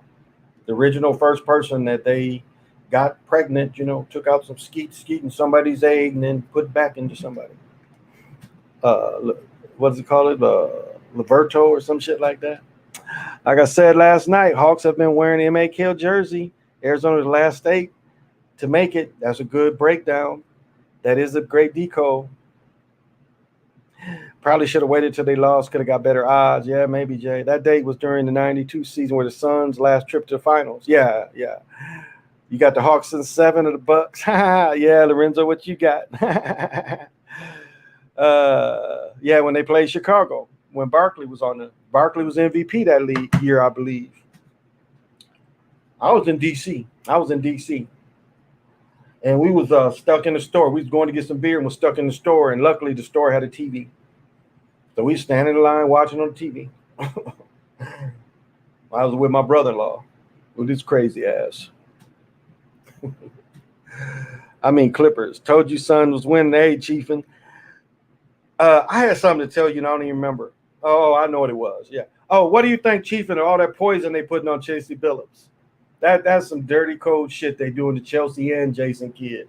That shit's just cold, and that's that shit that Kwame be talking about, going after these brothers. This man done had 2 jobs. Van Gundy get the job. It's just a press conference. No poison put on him. Brad Stevens gets kicked up. No poison. I don't even think they said any poison on the actresses man that's got the Lakers or the Celtics job. Nothing about his past, but all of a sudden these brothers. I mean, it's just the same dragging them through the mud. They you can see, and that's one thing that Kwame's pointed out is you get to see how they poison about these brothers. They poison people about these brothers, and it's an attack, and his brothers doing the attack, and that's where Corey Holcomb was right, because Corey Holcomb he pointed that out years ago, how foul Stephen A. Smith was, and it made him want to fight him because he was always shitting on brothers. So Corey, you got to get at the Corey. Corey been saying that, and everybody could see that he was a clown, that he was anti-brother. I mean, hell, he got rid of Big House. I mean, Big House Games. He got rid of Big House. So he's a fucked up person.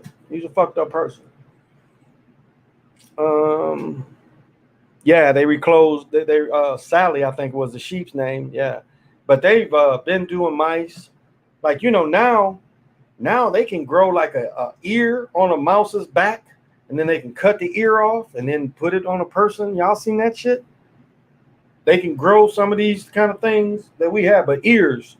I saw a mouse one time with an ear on the back, and they cut the ear off the mouse and apply it to somebody, or this part, this ear. I felt also ATL versus Phoenix is 33 in Gematria, and both cities are in a 33 parallel. That's a great point. And I mean, Atlanta be the fun city. People enjoy the finals being in Atlanta.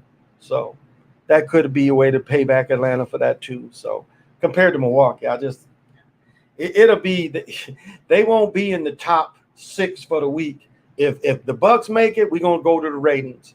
After it gets over, we're gonna look next week, next Sunday, next Monday, next week. We're gonna look at ratings to see if they won the week. And if the Bucks make it, they not gonna. The Bucks, as I said before, the Bucks is just not going to get the average casual fan. Some people only watch the finals. Like some hockey fans, they only watch the Stanley Cup and the playoffs. That's the casual fan, and that's what you want to win to generate more advertisement. And I mean, not a whole lot to do in Milwaukee, not a whole lot to see compared to going to Atlanta. Phoenix, again, people don't really want to be in Phoenix in the summertime. Can't say what's to do. Pretty. I imagine they can golf later in the day. And it's not a small area either, but it's just not what LA is. Oh, you saw that with the mouse, PJ? Okay. Just like I said about Wiley, Stephen A. Smith know better. He's from Hollis, Queens. Exactly, Lorenzo. He knows better, but he's taking that on. That's Skip. Remember how Skip got his start on cold pizza, trashing LeBron. Skip got famous for no matter how. Skip didn't shut up about LeBron till LeBron won his first title. And then Skip Because Skip went on the premise that LeBron could never win it. Remember that. That's what Skip was like. He's a choker. He can never win it. And that was how Skip was for a long time. He was very, very anti-LeBron. And so when LeBron won it, he had to change. He had to change up, and he had to eat crow. Ha, you funny, Chief, and I got my own cooking. He's a sucker, no doubt. It's a Firebird ritual with the Suns, Hawks. I've been saying that the NBA don't really be caring about the ratings. That ain't really true. That ain't quite true. They care about them, but there's a lot of agendas playing. Think about that too. There's a lot of agendas playing, and so it's not so much as ratings as these agendas, and they still want to squeeze out, and it's already financially already put out there. I mean, they've already like got a board or shared a spreadsheet. Say if the finals is in this place, this is what the money gonna be made. If the finals in this place, they're already looking at that, and so they know that these minor places, they already know what they're gonna make, and they're like, okay, that's acceptable. We'll make this. That's acceptable. A little more comes in it. That's acceptable, and that's how the risk. They look at the risk involved in putting these teams, and they're like, okay, if we can hit these numbers coming back, slightly shortened season, then that's acceptable for these small market teams to win. Because remember, we're going to have a very quick turnaround. I mean, think about how it's going to go. It's going to go NBA Finals, Olympics, football season kicking in, October back to basketball. So it's going to be a pretty quick turnaround. So they're going to get a full season in next year. I don't know if they're going to stay at the 70 games. They're probably going to play the full 85. So they're looking at, okay, next year we'll make the money back, because this is still looked at as they lost a lot of money. So I think they looked at the risk, and it's like, okay, this is acceptable. And that's how they look at it. That's how the whole financial thing is looked at. They look at each comparison and say, okay, we'll make this money. That's acceptable.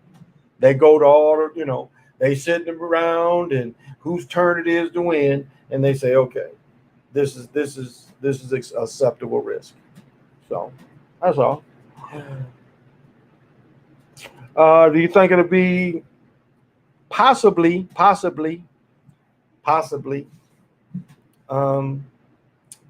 Again, the gate they're basing the gate on either like this is the gate right here: Chris Paul, Giannis, or Trae Young. Now, again, I've said this last night: a bone bruise is almost a broke foot. If they told me I had a bone bruise, my foot would be pretty much be in a walking boot. That's damn near a break. So, do you think they will let? Maybe. Don't think that's ever. Oh, I'm not sure. He ain't changed. Phoenix fans can't be happy with the team knowing they're gonna go home under 100. That was what I was saying.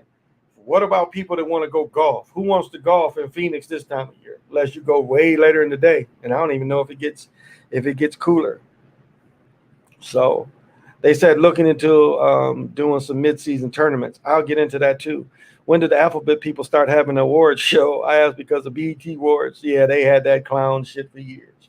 I'll answer your question. Yeah, they are looking to do kind of what they do in Europe.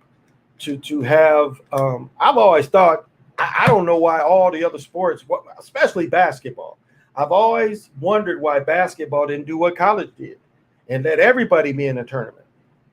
That to me made sense. But see, this is the down on that. The regular season don't mean anything if you let the more. See, that's always expanding the tournaments. They say the regular season means less, which ain't true. You still have places you set. But to me, you already got a format that's worked for 40 years. Putting them NCAA teams, people love that. Making 64 teams fighting. You only got 32 teams, so it would make sense to have an early season tournament champion. Let everybody be in it. Maybe go by the first couple months of play, and that's how your seeding is, and then let everybody play in it. And it'd be one game. One game, do or die. Not this damn series. One game, do or die, like as in the NCAA. So I've often wondered why that ain't done. Last couple streams. Oh, okay, Soap. State Farm might have bought a championship. That's a good point. Yeah, Soap, everything's smooth. Why do I think Ben Simmons is trash? I'll give you that. Dad used to be a statewide amateur golf champion back in the day. Oh, all right. I heard that. Just got caught up. Son's really going to win this year. We'll see. I don't know if they're favored. I just think Ben Simmons' skill set, if he was an American player, he wouldn't get the chance that Ben Simmons gets. Matter of fact, American player his size and is a point guard game wouldn't get the opportunity. Look at how many teams passed on him that he went to LSU. And what did he do at LSU? What did he do? He didn't do nothing. And they say, well, he's saving himself.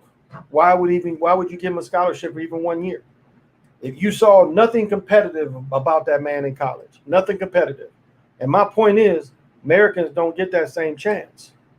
Ben Simmons was an American. He might be out the league by now. Not being able to shoot. He can't shoot. He couldn't shoot in Australia. He didn't show he could shoot at LSU. Now, like I said about Magic, one thing about Magic is that people forget Magic could guard a small forward and a power forward on defense. Magic's 6'9". So on defense, Simmons is a lot like that. I'll say that. On defense, he's a good off-ball defender. He's a pretty good on-ball defender and rebounder. However, that ain't his game. Now, we do have point guards that are shooting, like passing point guards, of course. But at 6'10", if he was an American, he wouldn't get the opportunity. And I go back to Shotty Vaughn. What's the dude who played for Denver that started at number 7? Shotty Vaughn, 6'6". They brought a dude over from Europe, 5'10", 5'8", 5'10" maybe. How's that?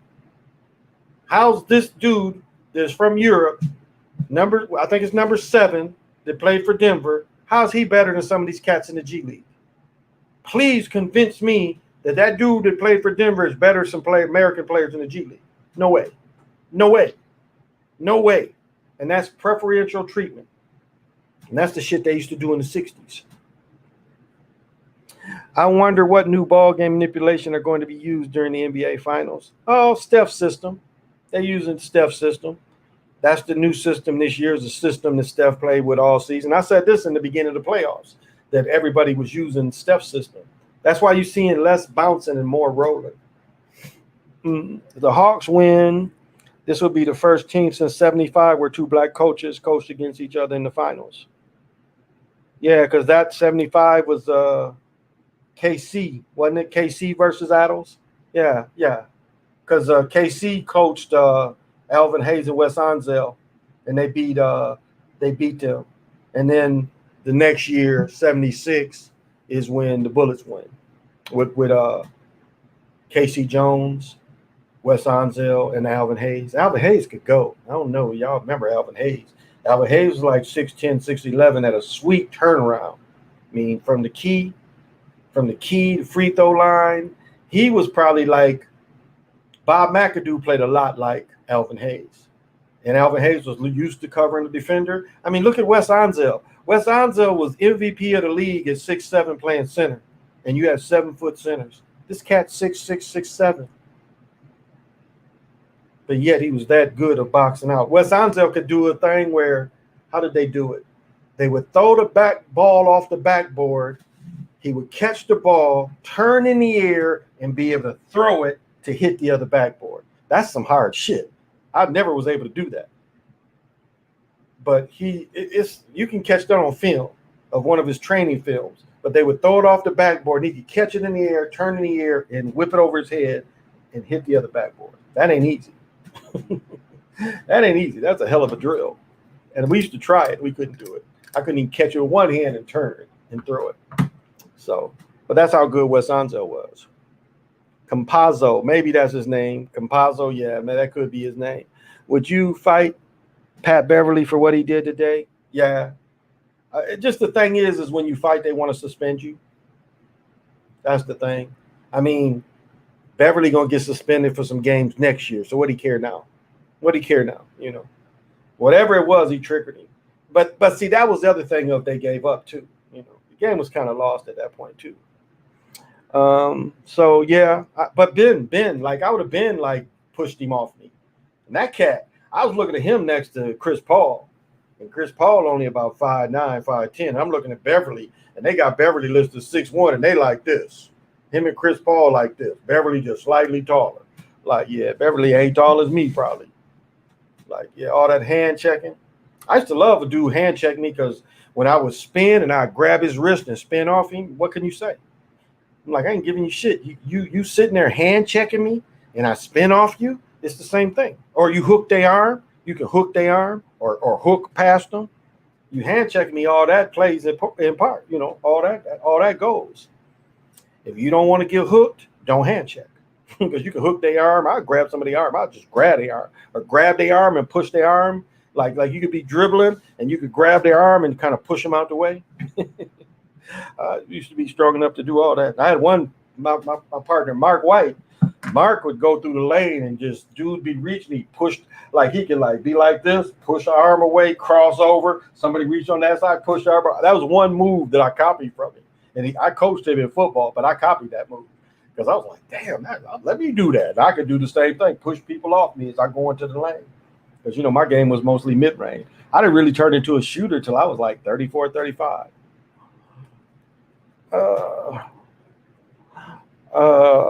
Want to know something interesting, OG? In the NBA 2K used to be able to make shots when it bounced off the rim, but now it's impossible. You can only make shots if it rolls or swish. No more. Let me read that again. He says in 2K, homie says in NBA 2K, you used to be able to make shots when the ball bounced off the rim. So it's bouncing and it could go in. Now it's all rolling in. Wow, that is a good share. Thank you. They took out the bounces from the game, basically mocking us with the manipulation system. That's what we're seeing. Exactly. Oh, that's a good catch. Thank you for sharing that. Great point. Got to believe the hip to what's going on. Oh, they definitely do. You think Jordan would fight Beverly for doing that? Yeah, in the old days, not just Jordan, a lot of people. But they let him do it. I mean, look at what he did to Westbrook. And then he tried to do it. Soon as Westbrook got healthy, they played Beverly. He slid under him again. Because that's what he did. He slid under Westbrook and took his knee out. So it wasn't the first time he tried to hurt somebody. And that wasn't accidental. When he headbutted him, he headbutted him to break his nose. But that was one way they try to do to make it, make him not kill him as much. So definitely on purpose. Definitely on purpose. But yeah, Jordan, Jordan, like he would fight every night once again. Oh yeah, he's definitely dirty. Definitely dirty. Not terribly talented, not quick, but when they let you hand check and hold, effective. Now, is that most of the time? The rules is no hand checking. Not control. Now saying you can't make contact, but you cannot control. And they letting him control, hold, like stealing the old way you steal. The old way people could steal the ball from somebody, reach across your body, hit you all in the body to steal the ball. Hit you all in the body to steal the ball. That old trick where somebody will swipe, but they getting all your body to hit the ball. That's a foul. And how many times? And I hate I only taped the one about him doing that. But the game before, or maybe the beginning of the game, they showed him a bunch of times doing that same move, reaching across him, fouling him, and stealing the ball, and they're not calling it. So, who was dirty back in the 90s? Rodman was kind of dirty. Don't get it past Rodman. Rodman was kind of dirty. Who was the one that got in a fight at the Madison Square Garden? The Bulls used to have Oakley. Oakley was fairly dirty. Xavier McDaniels, another one that was fairly dirty. Wasn't very talented. Good rebounder, though. Good rebounder, off-ball defender. Doc. Doc wasn't terribly talented either. Not really quick. Big for a guard, but not really quick. Hey, Laquan, thank you for joining us. Swipe across niggas' body. Exactly. That's the move. Second time, it wasn't. But the second time was in 16 final. Technically, it wasn't because Mike Brown for Golden State was sub coach for Steve Kerr in game one. Meanwhile, Tyronn Lue was coach for the Cavs. That's a good point. I used to do it all the time in high school. That's funny.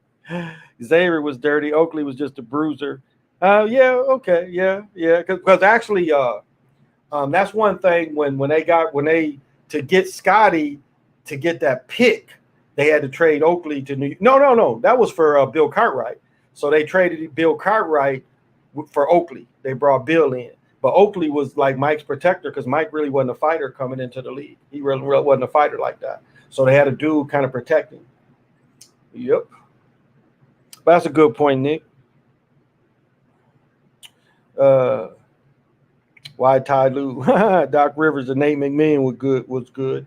I love Nate McMillan. I really did. Bowie, Nate McMillan and Bowie from Arkansas remind me of each other. They had very similar games. Didn't Nate go to? Because Nate's a little younger than me. Did Nate go to? Maryland came to mind, but did Nate go to North Carolina State? Because he was behind. He would have been Cindy Lowe and Wittenberg. Maybe even McMillan was younger than even Charles and them. I don't remember. But McMillan was a big guard. He was nice. Doc was just not really quick. For his position, he really wasn't quick. Because used to play pickup ball with him. Doc is my age or a year or two younger. I think we were around the same age. So I played in Chicago pickup ball with Doc. So he's a little taller than me, but when you got that 47-inch and you just poking them, Chicago used to have 11-foot rims. And if you can poke on an 11-foot rim, you can get up because, a lot of dudes could dunk on 10-foot rims, but could you dunk on an 11-foot rim? And a lot of Chicago parks, because they got tired of replacing them, they put 11-foot rims up. And then Chicago didn't play to 21, play fight to 21. They played fight to 44. And that's a hell of a way to become a scorer because 21 is easy. I think Spider Sally and his wingspan didn't produce like I thought he would have. I tell you, though, where he helped, though, like in college, he scored a little more. But like you said, his wingspan. But on defense, he was perfect. Him and Rodman was perfect to give them some depth because, again, Bill Laimbeer was, only 6'10". Bill Laimbeer was only 6'10". Sally was, 6'11", 7 foot. And then you got Rodman coming in. And I always question Rodman because Rodman went to camp with Joe Binion. And Joe Binion had like Tim Duncan skills at 6'8", but a better ball handler. And they cut Joe Binion and they kept Rodman, which I always thought was odd, looking at both of them skill set. Joe was way more skilled, but Joe and Joe was going to give you 15 to 20 rebounds. Joe was just a strong rebounder. Joe couldn't run all day. Rodman can run all day. He had stamina like nobody else. I mean, that was the biggest part of Rodman's game. Rodman had stamina, like you didn't really have to worry about him. And then with Sally with the height, it kind of covered up for Bill Laimbeer being your center, lack of height. So it gave him some size, like Edwards, like even Edwards. Edwards gave him size as well, but Edwards was a little older, not terribly mobile. Not quick for his size, but Edwards had a nice jumper. Edwards would separate on that baseline. Big dude had a nice jumper. I remember, and Nick probably had this too, the Hammer Time shirts. Did you have one of them, Nick? The Hammer Time shirts? Used to have a Hammer Time shirts. They had a couple former NBA players, coaches murdered right before the season. Wow. But yeah, that's not unlike it. Was called the New York Thugs. But that was kind of like when Oakley went there, they kind of did that persona. Before Oakley, not so much. And they had Pat there. How do you think Scotty just blowing smoke? Well, I can't say that Phil was racist because I think Phil was always an agent. I'm pretty sure Phil was always an agent. You just looked at his whole career. Phil come from Montana, I think. And Phil ended up with the Knicks. And he was always looked at as a hippie, but an intellectual hippie. So I'm kind of guessing he had a little training even playing for the Knicks. But he said Red Holtzman as his career was dwindling down. Red took him under his arm, took him under his wing, and Red Holtzman, their coach, that won the finals, because Phil won it. I want to say Phil won it in 71 and 73. Both times the Knicks won. I think Phil was on both teams. He was on one team, but I want to say he was on both teams. And so, like I talked about this last night. Giving Tony the shot was definitely benefiting the thing of the European player. And that's what that was about. So to say, was it racist like white-black thing? Not necessarily. It was more of a pumping up the European agenda is why Tony got it. And again, nationally televised game. Yep. I like Lambeer. He wasn't afraid to shoot away from the post. Oh, shoot. Lambeer from the top of the key. And he's a nice dude. I ran into Bill. Bill's daughter, I'm trying to think where she ended up going, where she went to college. But Bill, like AAU, coached his daughter. So I ran into Bill a lot. Nice guy. I mean, it's funny. You hear him how you don't like Jordan. But if you sit and talk to him, very approachable, very nice guy. So I met him a few times. Really, really nice guy. But he coached his daughter's AAU team. And so the tournaments, he'd bring her into Michigan, but all the tournaments he would hit, I would be there. Another one was, I just talked about him, Bill, what did I just say his name was? With the San Francisco, the big sitter for Bill Cartwright. Bill Cartwright. I used to run into Bill Cartwright too. His daughter, he had a daughter that was playing AAU. So I got to know his daughter. She was playing varsity in 9th grade. And it's funny. I saw her a lot one season, and then I saw her the next year, and she was like in 10th grade or 11th grade. And this girl that would just talk to you, you could see the being guarded, talking to people, because her dad was a pro player. He might have been retired by then, but it was funny, the difference in the younger girl that just talked to everybody. And as she got older, she became more guarded. Because I remember I was talking last time I talked to her, I remember asking her how far they went in their high school season. And, she knew me from the seasons of seeing me all those years. And so but it was just funny how just that kind of little celebrity thing had kind of kicked in with her, which I understood. But yeah, Edwards had a real nice jumper. And I mean, he shot it high. He shot it real high. And I mean, like I said before, like people don't understand. People in Detroit hated Chicago. You didn't see them Michael Jordan fans in Detroit. People hated Jordan. And the same thing, now Nick would really be this age is when Grant Hill, I've said this many times, when Grant Hill was in Detroit, you didn't see people wearing Nikes. Everybody was wearing Fila's like Grant Hill. So it was a really competitive thing. He's like, we don't wear that. Only them Chicago niggas wear Nikes. But people in Detroit was wearing all Fila's and stuff. So it was that kind of thing too. That's one thing I never understood. And I've said this before. I never understood with Garnett. Garnett never got people just to wear Adidas here. Garnett wore Adidas, and it was never a thing here. He didn't have that big an influence. I was never a Knickerbocker fan, but I like Starks. Yeah, I like Starks too. On The Last Dance, they would say that Rodman would spend all night drinking and partying. He would come to practice the next morning and outrun everybody on the Bulls. Yeah.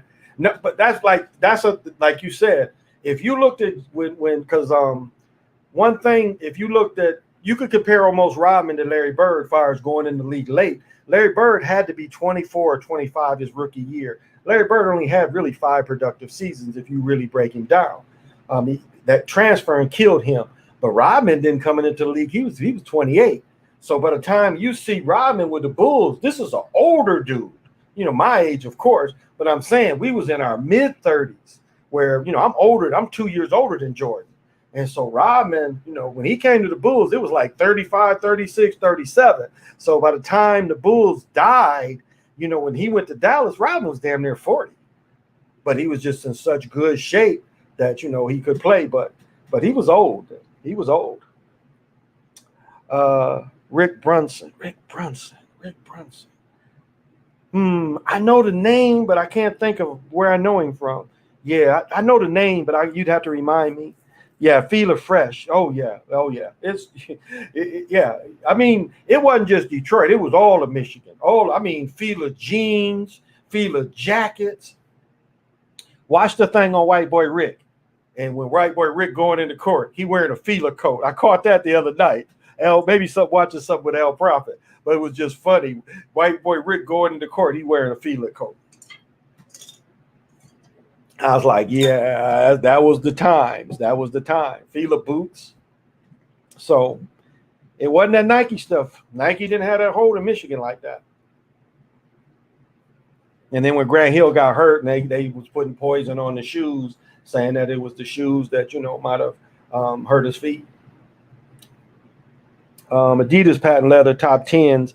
I didn't play in them. I just sported them and tried not to get robbed. What they say in Detroit, Nick, run them. Gangster come be like, yeah, run them to me. I mean, you's about to get that shit taken. Yeah, run that. That's Detroit. His son was on the Mavericks. Oh, okay. No, I don't think I knew him. I don't think I knew him. Starks was the heart of the Knicks until Spreewell Houston came. Yeah, that's kind of true. But it kind of gave me some help too, and it just didn't put everything on pat. I sensed the Pistons' hate for the Bulls the first time on the episode of Different World. Yeah, it was. His son was on the Mavericks. Yeah, I kind of remember him. Yeah, I kind of remember him, but I don't think I ever met him. I don't think I know him. Imagine if Sabonis would come to the NBA when he was younger. Yeah, Bill Walton gave him the best compliment, and they did show some of his highlights.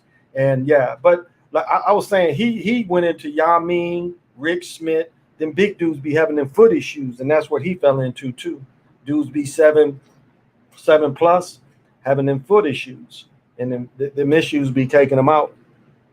Man, Alex English played in the ACC. I want to say Alex English is from South Carolina, went to South Carolina, but yeah, he's probably unspoken, and I don't know if he's even in the Hall of Fame, but very, very people didn't really know him. Again, he didn't win anything, but very nice spot up shooter. I want to say the end of David Thompson, before David Thompson went to Seattle, English and David Thompson might have played a while together. If David Thompson could have stayed away from drugs and kept being David Thompson, people forget David Thompson was the first cat to get like what, $20-40 million contract? People forget that. David Thompson, at his peak, was the highest paid NBA player. When the leagues merged, David Thompson was the highest paid NBA player. And those of you that are shorter Jordan, and I always thought that, like, the way, if you look at energy, and this is little spiritual stuff, if you looked at the way energy moved, it moved like this. It went from Earl Meningo, because Earl Meningo was only 6 foot and had about a 45-inch vertical. Then it went to David Thompson. And David Thompson is from Tyresboro, I think. I think he's from Tyresboro. I think it's how you say it, North Carolina. And then it went to Jordan, as far as that explosiveness. But David Thompson, I mean, I know a lot of people think that Dr. J's jumping from the free throw line was impressive. Watch that baseline dunk that David Thompson does. David Thompson jumps up in the air. Maybe I can kind of show it a little bit. He cannonballs. David Thompson goes under the basket and cannonballs like this. Cannonballs with the ball. He's like this, cannonball. You know how you jump in the pool and you cannonball? David Thompson jumps in the air and cannonballs, comes out of it and dunks it backwards. And don't forget, his first dunk was a 360 baseline he missed. But that cannonball dunk was better than the dunk from the free throw line. Watch that again. Watch that again and show that the way he cannonballs and he comes out of it and just dunks it backwards. That was way more impressive to me than jumping from the free throw line. Will Chamberlain jumped from the free throw line, didn't need to run. Will Chamberlain would be inside of the free throw circle and would jump and punch it. He did that in practice, and they changed the rules that you couldn't go over the line. He did it in practice. He was just fucking around and just punch one. Sports writer wrote it up. They changed the rules from what he did in practice. So Dr. J and all these people jumping from the free throw line, yeah, he didn't need that. And then Connie Hawkins, that silhouette of Jordan is really Connie Hawkins. Connie Hawkins did in high school. Connie Hawkins jumps from the free throw line and spread eagle. Does the spread eagle dunk, which Jordan's scissors dunk is the same thing. It's just one, your feet is out, and one, your feet is like this. It's the same thing. But Connie Hawkins spread eagle in high school from the free throw line. Jumped from the free throw line, spread eagle, punched it. And that was in like 60. So the GOAT, when I saw the movie, it was like he jumped higher than Jordan. They were saying he was one of the true dudes that really could touch the top of the backboard at 6 foot. Is Wilt the greatest athlete of all time? I'll say this. He was a professional volleyball player, of course, a professional basketball player. He won the high jump. I think he won the quarter. What are they in the Big 12? So he's an NCAA champion, not in basketball, but track. You see him in Conan. He ain't young in Conan, but you see his body in Conan. So one of the strongest players ever. I think they say Kwame was the second strongest player behind Wilt. Greatest athlete, I still put him over Jordan just because, like he said, they changed the game for him. They like before him, you could go 10. Watch one of his high school games. The shit's kind of funny. Watch high school games of Wilt. You could go 10. And so they stopped that because of Wilt. Watch his high school games. Wilt is just throwing shit away like it's flies and shit. And then he'll let one go and he'll grab it. And so, and you know, the knock that he didn't play against, you know, as many teams. He played in the league of what, maybe at its peak, 12 teams, 14 teams at its peak. At one time, it was probably 8, 9 teams. So, but comparatively, Kelly Trapuke and Adrian Dantley were the dudes too. Oh, I loved, you know, Kelly. I talked about Kelly a couple of weeks ago. Kelly was a New Jersey cat, but you know his daddy played for the Denver Broncos, Frank Trapuka. But Adrian was my guy. I remember sitting, not like UCLA won, I think 68, 69 games in a row, and there's probably some kind of coding in that. And Adrian Dantley and John Shoemate, and I think John Shoemate passed, but was Trapuke on the team? I don't think he was old enough. I don't think him and Lambeer was on that team. But I loved Adrian Dantley.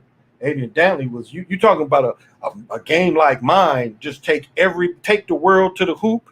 Nobody stopped Adrian Dantley. Even Dr. J said that Adrian Dantley was the hardest for him to guard of anybody. And Adrian Dantley was only 6'5", 6'6". But you're talking about beat you on the dribble. Don't matter how tall you are. Get in there, them head fakes, and then just the timing, the hang. I loved his game. But, yeah, they beat UCLA and Bill Walton. They had won. UCLA had won like 60-some games straight. And they beat them down there in Notre Dame. And, you know, Notre Dame's basketball arena ain't very big. I mean, they fixed it up, but it's a small, like, you go across the street to where they play football, it's like 80,000 people. And you went to the old arena, it was barely 10,000. I think they've expanded it. But you look at the football arena, then you look at the basketball arena, like, something's not equal here. And Notre Dame is a small place.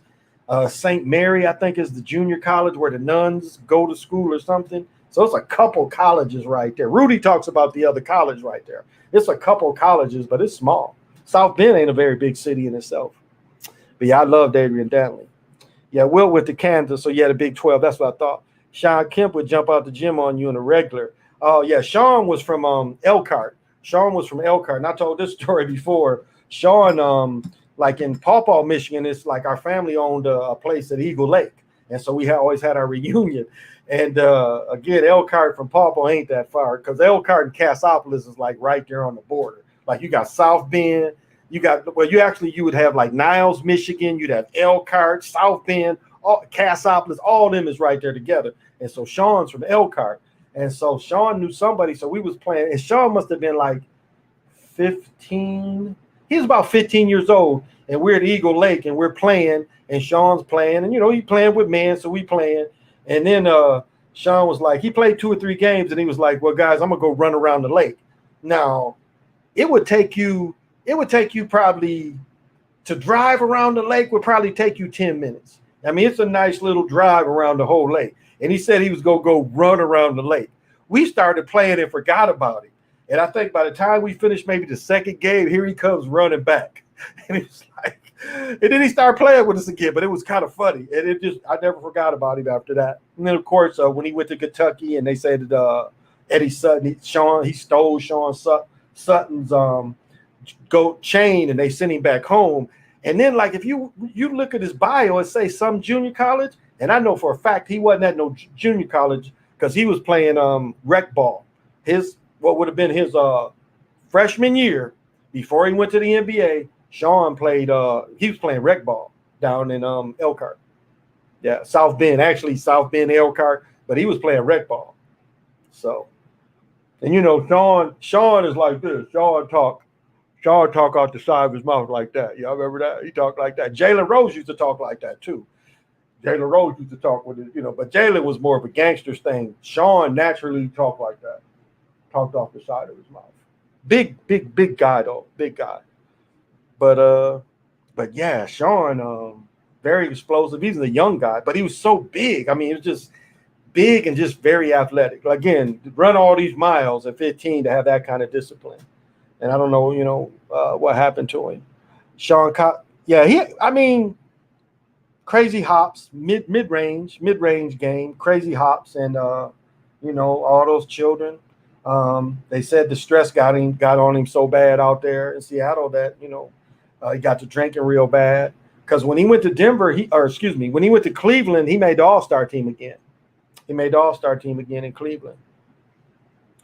So, and we would see him. We had in Dowagiac, Michigan, we held a big tournament, and he came down there a few times. It was a couple brothers. Let me see, Hollywood was from there. Bethea, that went to Michigan State. He was from South Bend, Niles, somewhere in there. So we would see Sean still through the years.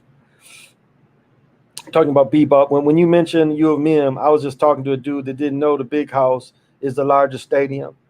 Oh yeah. It's amazing. It really is. It's an experience like no other to go to the Big House. The first time I went down there, my dad was coaching football at Covert, and Covert was Class D. So Michigan, it would be A, B, C, D. Up here, it's different. But Covert made it to the finals, and before it was in what is it called? The Chrysler Center. I think it's the Chrysler Arena on the U of M.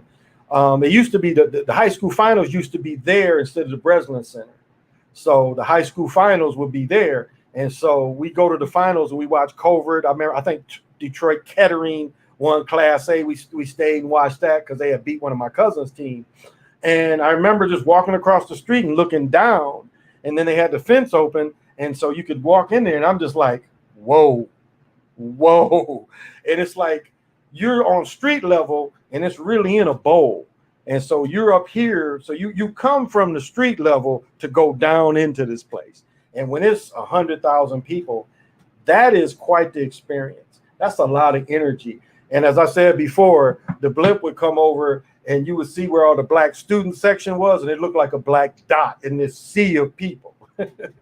But it's not a bad seat in that place, and it's the energy there is like no other. I would say the only other stadium I've been to that could comparative is Death Valley, is in South Carolina. Maybe Tennessee Stadium, maybe. I would still say Death Valley comparatively more than, Tennessee Stadium is close too. That place hold about 80, 90,000. But Death Valley is probably the second. But yeah. But yeah, the Big House that's an experience like no other. Dude from rap group Griselda talks like that too. But that dude come from being shot. Yeah. But Jalen, if you catch early Jalen like, that's kind of a slick gangster kind of thing where you just throw your, and you whispering or mumbling to a dude. And that's how Jalen used to talk. It was just that kind of little bit of young man gangster kind of thing. But Sean Kemp, it was just natural. He just naturally would talk to you like, why? He watches young stuff when he talks. But, that's how it is. Yeah, it was huge. Been there twice. Penn State, Happy Valley is next. Oh, okay. I've never been there. I've been there, but not for a game. But I've never watched a game there. But I watched a game. I watched a game in Death Valley, and that's comparable. I think Death Valley, the people go crazy. They go crazy. They go crazy in Death Valley. Big House, Rose Bowl, and Neyland Stadium are the three states I can think of that have over 100,000. Yeah, Death Valley's close though. Tennessee is close too. But college stadiums tend to be bigger than pro stadiums, because like here, the U.S. Bank, I think it's 80. Max is 80, 78. It's like 76 to 80,000 max. Yep. Jalen did used to talk like that. Yeah, catch it. Gary Payton talking outside of his face too. That is, I forgot about Gary Payton. He sure did.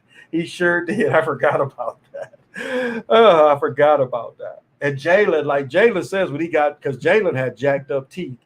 And Jalen said the first thing he got was he got you get the teeth put on top of your teeth. He said for his bonus, he said for his bonus, he said he went and got his teeth done. And you look at his teeth now and you compare it to then, like look at any of the Fab Five stuff, and his teeth was jacked up. Like he had bad acne too. And now you know he got like it's interesting the way the wigs look for brothers. It don't look so bad as when Elgin Baylor did it. Elgin Baylor, but it's a big thing for men in wigs now. That seems to be a big thing. I forgot GP used to talk like that. Yeah, yeah. Thanks for that, Nick. That's so funny. Oh, Nick, did you catch Nick, did you catch Michael Hampton playing on YouTube? George Clinton did a thing, not the 30th, the 29th, and they got Michael Hampton playing Maggot Brain. Did you get that? You look that up on YouTube. It's a couple days ago. It's Parliament Funkadelic in New York, and Michael Hampton plays Maggot Brain. You know, oh my goodness, oh my goodness, and just like what's his name that played Maggot Brain first when he sings California Dreamin'. When he sings California Dreamin', he plays some riffs of Jimi Hendrix off All Along the Watchtower. I caught that too. What's his name? But yeah, I remember the first time my son heard Maggot Brain. And my son was like, I was taking him to football practice. He was in 10th or 11th grade. And I had Maggot Brain playing like the whole, and we lived kind of out. And I had to take him into the city to take him to school. And I remember playing it, and we sat there. He didn't just get out of the car. He kept listening to Maggot Brain. He was like, play that again, Dad. So he dug it. But oh yeah. It's what was the first dude called? But I saw Michael Hampton a bunch of times, Kid Funkadelic. I saw him in Greensboro. I saw him in Kalamazoo. I saw him a few times.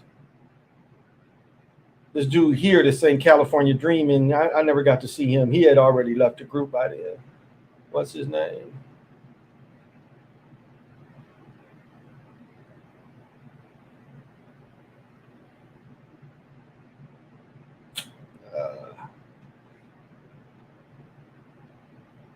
Might be further down here.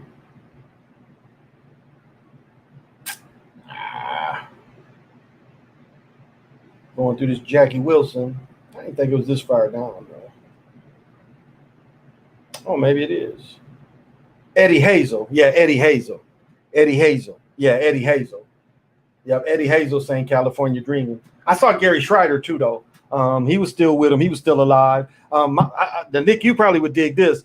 Gary Schreider sings Funk, Get Ready to Roll. Funk, get ready to roll. Funk, get ready to roll. I dug, what is it? How's it go? I dug jazz, I dug rock, and Beethoven was my thing. Oh, but that's Gary Schreider. Funk, get ready to roll. That was my cut. Funk, get ready to roll. And that's where they let Gary Schreider play. But oh yeah, I love Parliament Funkadelic. Again, I got to meet George Clinton. He didn't perform in Greensboro. He was just walking around, and I got really buzzed, and I was just walking around, and I caught him in the back. It was like we was walking around Greensboro Coliseum, and this old dude walked by me, and I'm like, "Hey, you the Funk Master?" And he's like, "How you doing, young blood?" But his son performed. He didn't perform. But I saw George Clinton drop the motherfucking mothership in Saginaw because he didn't drop it. For some reason, they didn't drop it in Wing Stadium, but they dropped it in Saginaw, and that place went crazy. Oh, yeah. Yeah, that was the good days. That was the good old days. So I saw them a couple times. But I watched them drop that mothership. It was like everybody's up in there Nazi saluting and shit. That just going crazy. Got the lighters up, and he dropped the mothership. Man. And Bernie Worrell, I mean, Bernie Worrell, it ain't better than that. You hear Aqua Boogie, that's Bernie Worrell. Oh, George Clinton is cool though. That was cool that I ran. He kicked it with me for a minute. I was like, hey, I know who you are, dude. You ain't all dressed up, but I know who you are. So yeah, I was just on some humbug. That was really on some humbug. I was just walking around buzzed in there. and maybe going to the bathroom or something. I don't remember, but I was just walking around.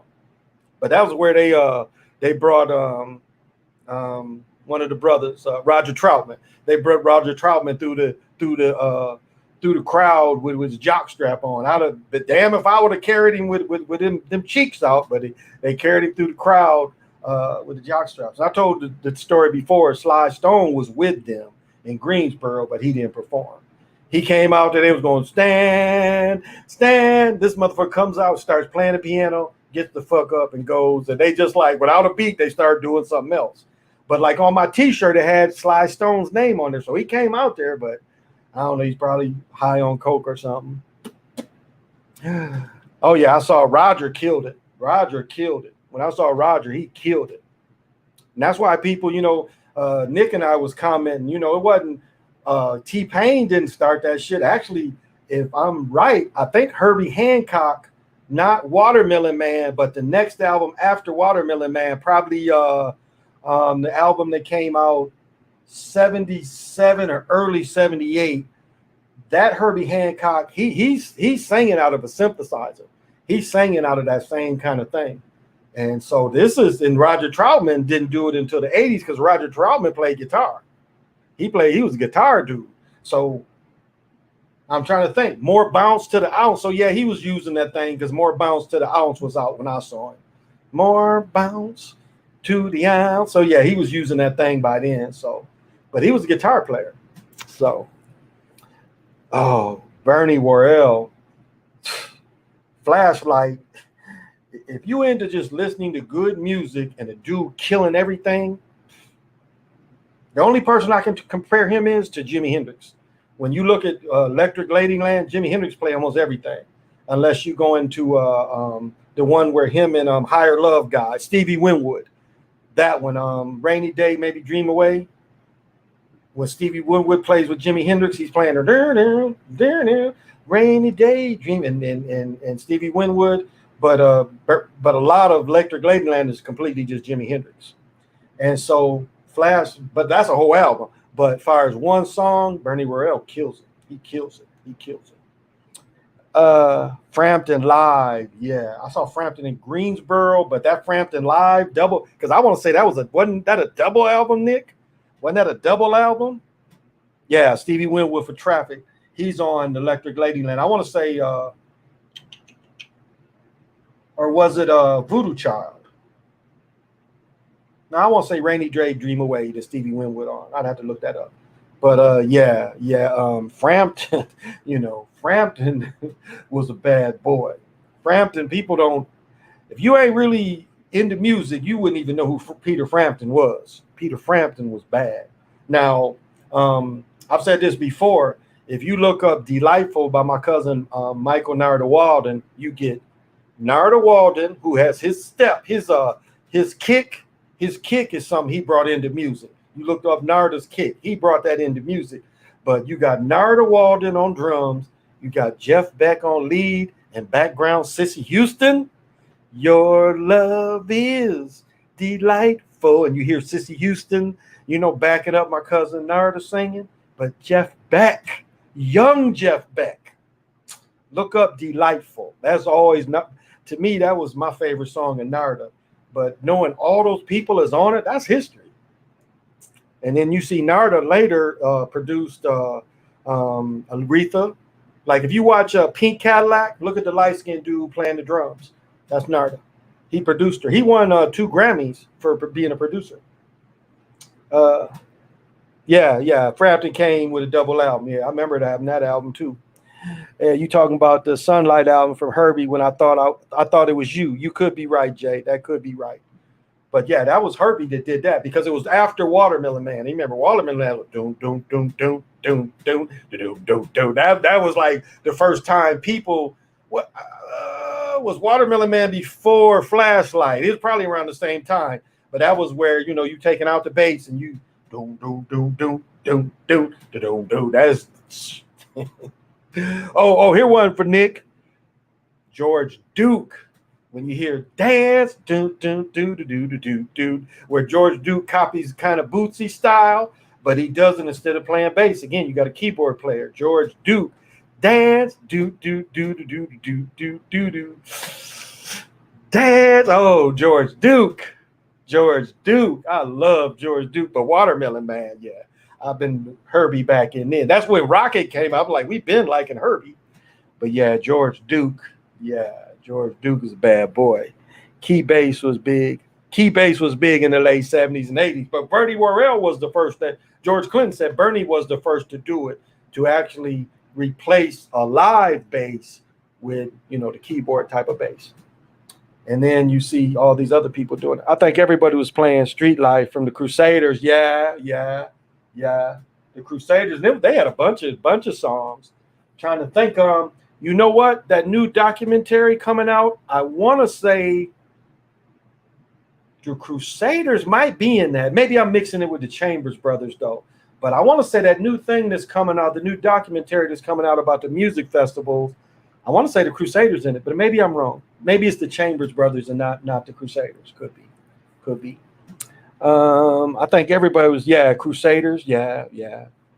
Everybody was playing that. I agree. Yeah, the Moog synthesizer changed the game for music. It just gave like what they did is they kept it on the one, though. Because George Clinton, that's all George Clinton did is like when Bootsy, like when you watch those little cartoons where Bootsy and George talking about getting high and he had to teach him the one, that James Brown, the first time you hear the one change is Papa's Got a Brand New Bag. If you listen to Papa's Got a Brand New Bag, you hear the one come in. But I'll say this, funk came in. You got to include Sly Stone in funk too, because Sly Stone didn't necessarily play off the one, but he added the horn sections, like what Parliament Funkadelic did. And remember, when Fred Wesley and them left James Brown, they joined Parliament Funkadelic. I don't know if y'all remember that. At one time, they had Fred Wesley and the Horny Horns, and they had Felipe Wynn. Like if what is it? Is it One Nation Under a Groove or Not Just Knee Deep? No, Not Just Knee Deep. Felipe Wynn from the Spinners. When you hear do do do do do do do do makes me want to do, that's Felipe Wynn from the Spinners. Whenever you're coming. Yeah. In Street Life, she definitely killed it. Everything is on the one. There you go. Yeah, the Horny Horn. So I got to see all them people together. Felipe Wynn with them, Fred Wesley and them on stage. And I mean, when you went to a Parliament Funkadelic, it's like, they get on rappers for having a bunch of people on stage. When you saw Parliament Funkadelic, you saw a band. I mean, you saw everybody on stage. It wasn't just a couple dudes. Like when I saw the Isley Brothers, other than watching Ernie, I was disappointed because he had them scream and shout brothers still in the band. They didn't sing, little background singing, but the one older brother was just like, the whole concert, he had one move. I guess this is a couple moves. I forget which Isley, but he had the two older brothers. They didn't really do nothing. And then they had the move where they do like this when the slow songs. But then two older ones. But Ernie, hearing Ernie Isley live, like Who's That Lady live? If you ever want to hear it, if Jimi Hendrix would have lived, listen to Ernie Isley and Who's That Lady. And I'll have to put that because the incorporation of the Jimi Hendrix type of guitar to a rhythm song, that's some of the best produced ever, in my opinion. Who's That Lady? And remember, I think it's one and part two, but it's one just long song, but it's actually part one and part two. But Ernie Isley and Who's That Lady? If Jimi Hendrix would have lived, he would have been able to do that kind of thing with those kind of groups. Because Jimi Hendrix was already playing with Miles, but Jimmy couldn't read music, so it kind of slowed him down before he could record with them. I'm in my 30s and 70s, my favorite decade of music. Veronica Crawford, that could be, but she has a fresh, strong voice. Yeah, she has a fresh, strong voice. And I don't want to start crying and talking about Phyllis Hyman. That probably, but Nick, did you ever see Anita Baker? Did you ever see Anita Baker? Did you ever see her live with her little self? Anita Baker ain't that big. She a little bitty woman to talk shit. She talks shit. Anita Baker would talk shit. Don't go late into her concert. Don't go late when she was doing clubs. Don't come into the club late. She'll sit there and quit singing, talk shit to you. Especially if she knew you, because Sean's dad managed her at one point. Sean was a Gatling. Sean went to Southern, but her dad used to be her manager. Whatever group she was in, what was the first group she was in, Nick? When she was in that group, I got to see her when I saw her when she went on her own, but I saw her with the group at first. She would talk shit to you. Oh, you never went to see her, but you got tickets for your mom and dad. Okay. Yeah, that was she was a spunky little girl. But whoo. And it's funny, my mother didn't really like that because she had a slightly husky, but when Anita would go, I mean, when she would kind of, because I always liked people that could hum, and like when you hear "Be My Girl," you hear what's the one Keith, what's his name of the Dramatics, but when in "Be My Girl," it'll come to me. He hums. He goes ha ha but Anita Baker could do that too. She could hum like that. But the hum would be loud enough where it's part of the song. But "Be My Girl," when you listen to "Be My Girl," where my man he hums in the beginning, his name would come to, but he was the one that he was the leader of the Dramatics, and it come to me because he passed. But and the Dramatics was one group that didn't sign with Motown. They didn't sign with Motown. They got away from Detroit. But yeah, I would still see Anita Baker now. Anita Baker, only you can make it real. Only you can make it right. You're my angel. I used to like Anita Baker, but Cheryl was my girl. Sherelle was my girl. Her and Alexander O'Neal. I liked her too. That Saturday Love. I loved them together in Saturday Love. I love that song. I think that was the perfect combination of both their voices. And I'll tell you, Alexander O'Neal, I put up there as far as just like David Ruffin. What people don't understand about David Ruffin, and even Dennis Edwards tried to copy it, was his diction was almost perfect.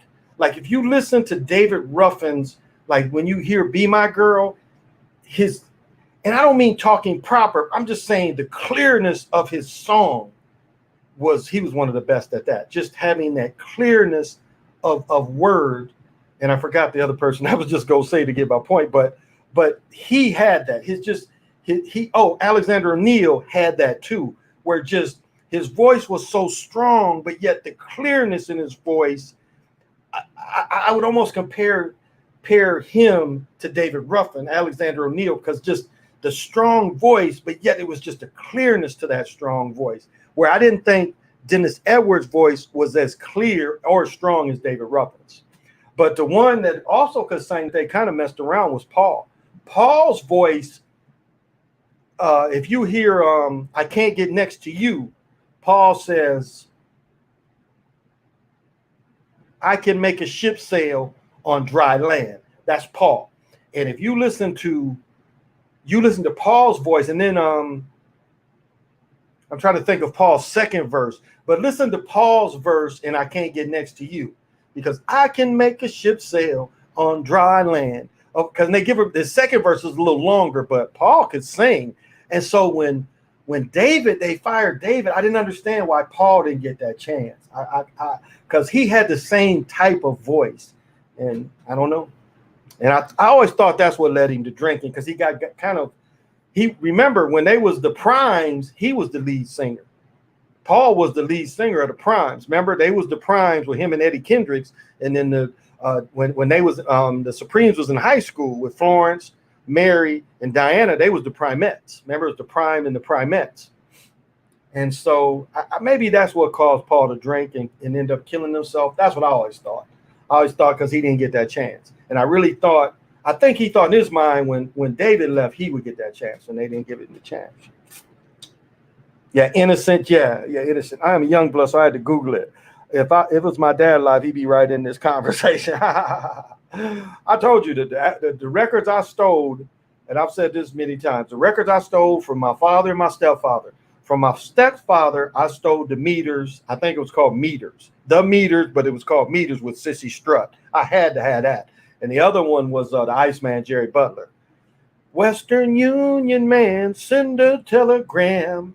Send a telegram to my baby. Send a telegram, send a telegram. I had to have that. There was no way I was going to North Carolina without those two albums. I love Jerry Butler, and I've told this story before. Mr. Butler ended up being a Cook County councilman, I think they call it, and he would always try to. When he found out I was a cop, he was like, "Come up here and be one of our Cook County deputies." And this is like 81. 80, 81. I'm like, yeah, okay, Mr. Butler. There's no way I'm moving to Chicago and be a Cook County deputy. But every time he would see me, he would always like, or Tone. He got a son named Tone Butler. Tone Butler was, and Tone is one of them gangs. I forget which one. Well, he lived in Chicago, so. But Tone would always say, you know, my dad still asks about you, see if you're going to come down there and be a cop. I just laugh. So you tell Mr. Butler I ain't coming down to Chicago to be a cop. Just like my uncle, before they tore down Cabrini Green, he was, what did they call that?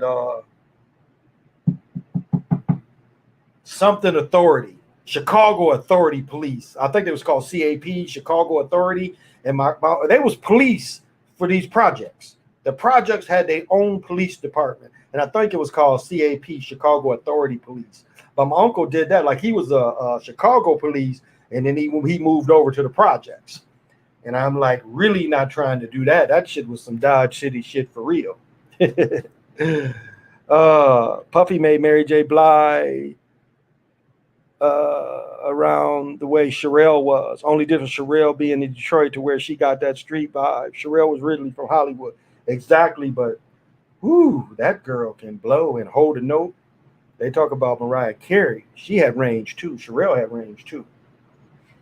It's like Alexander O'Neal wasn't from Minneapolis when they brought him here because he recorded, or did he play drums?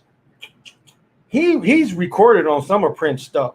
I want to even say Alexander O'Neal was with The Time for a minute, but not long before he went. I think The Time fired, but I think Alexander O'Neal was with The Time for a minute, but he was around Prince's group. But he had a clear voice. Here's the funny story about Howard Hewitt. So when I first moved here, I went to see Howard Hewitt in one of little things, you know. He actually could sing, but Howard Hewitt had came here like in the early 80s, back when, you know, Shalimar, and he was at some club performing where Howard Hewitt was getting credit for these dope dealers here. And so Howard Hewitt stiffed them. So these brothers went in there and they robbed the concert. They robbed the concert. They took the door. They robbed everybody in there. And I remember my boy was like in there, so he was playing drums for Howard Hewitt. He's like, yeah, they robbed everybody up in there, so they got back at his ass. Oh, I love the Spinners. Spinners, I'll be around.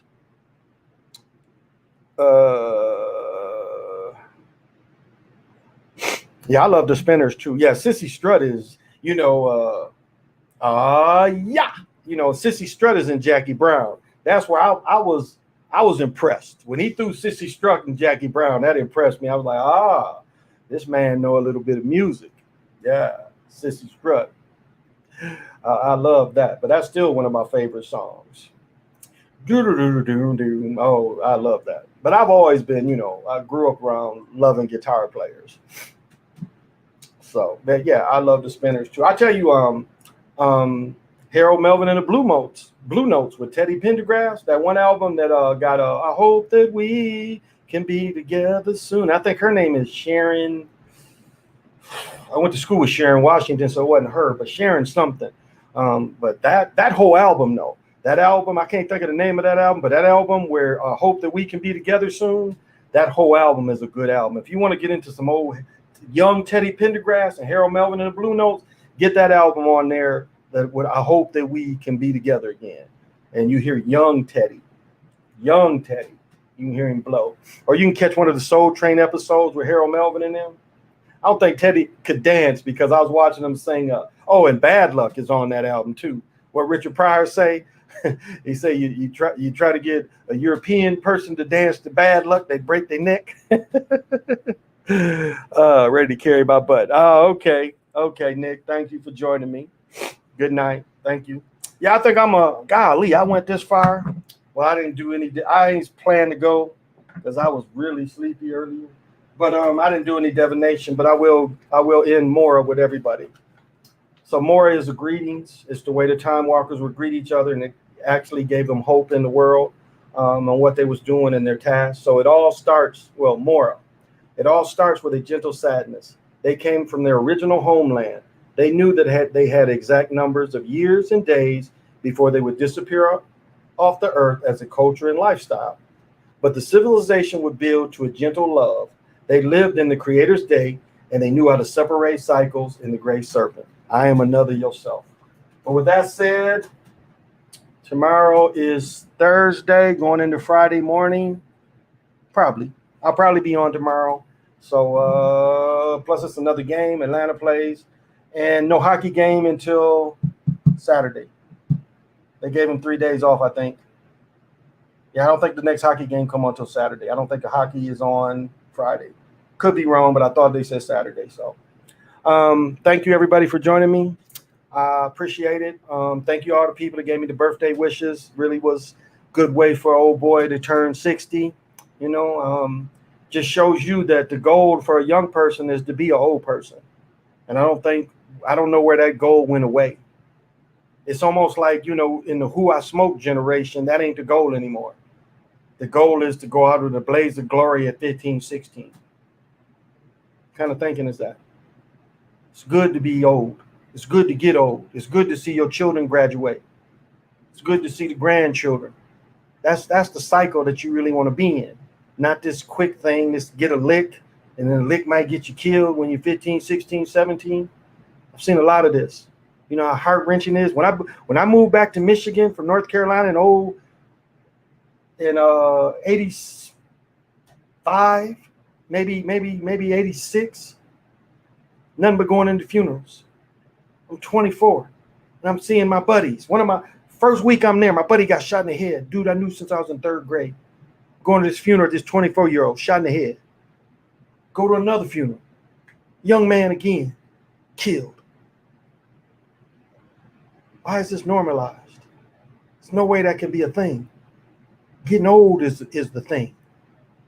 You don't want to die in the street laying in blood. You want to die in a bed with motherfuckers that look like you around you. You might not even recognize them and know. But these motherfuckers know you. That's the way you want to go out. You want to go out with all these motherfuckers you made around you. And you want to be about 2,000 years old. You know, and it's so much trash, you know, and it's the propaganda put bad about being old too, that thing. But that's the goal. The goal is to raise yours, make sure they're productive, and then so they can keep this thing going. And yes, you do put awareness in their head, and there's a place for awareness. But that's the goal, is to get older. So it ain't bad being 60. Now, the pimping changes, I admit.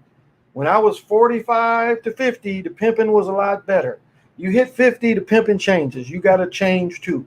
The pimping changes. People get that 50, and it's like chicks act a little differently. I just noticed that's from 49 to 50, the pimping changed. There's a mental thing with women that kind of change for a 50-year-old. But you just adapt. That's okay too. When you're 50, you ain't chasing people that's 25 anymore. You're looking at them 40s and them 50s, you know? So make that your goal to get older. If you know any young person, show them an old person. Say, that's the goal right there. And don't let them say, what, to be broken old? No, to be confident old. Because it's the illusion that everybody got to be rich. Where's everybody got to be just comfortable? Living a good life, working hard, working honest. Whatever your hustle is. You ain't cheating people. That's the goal. That's the goal right there. It's to get old. Be a good dude. Be solid. People look at you and what can they say? He's solid. They call my best friend, be like, hey, he's solid. I asked my best friend, I said, you know, my 18-year-old need references now. He's trying to get into the casino here. I called him and like, oh, yeah. Keelan, yeah. Keelan can put my name. He runs a department at the university. But that's for me being solid. He's like, sure. I know he needs help. I know he's trying to get started. You want them connections, them year-long, you know, you want friends for years. What Drake said, I don't want no new friends. Get these lasting relationships with everybody, not just with a woman, not just with a man. You have lasting relationships with people you know. One of my girlfriends called me from 40 years ago when I went to college with. She sends me A&T hats. The one you ain't sent me a hat yet. He might not be watching. I'm just joking. But I know she's gonna send me another Aggie hat, which is cool, which is really cool. And so that's the thing, though. You want to have these relationships. I'm still friends with my college teammates, my high school teammates.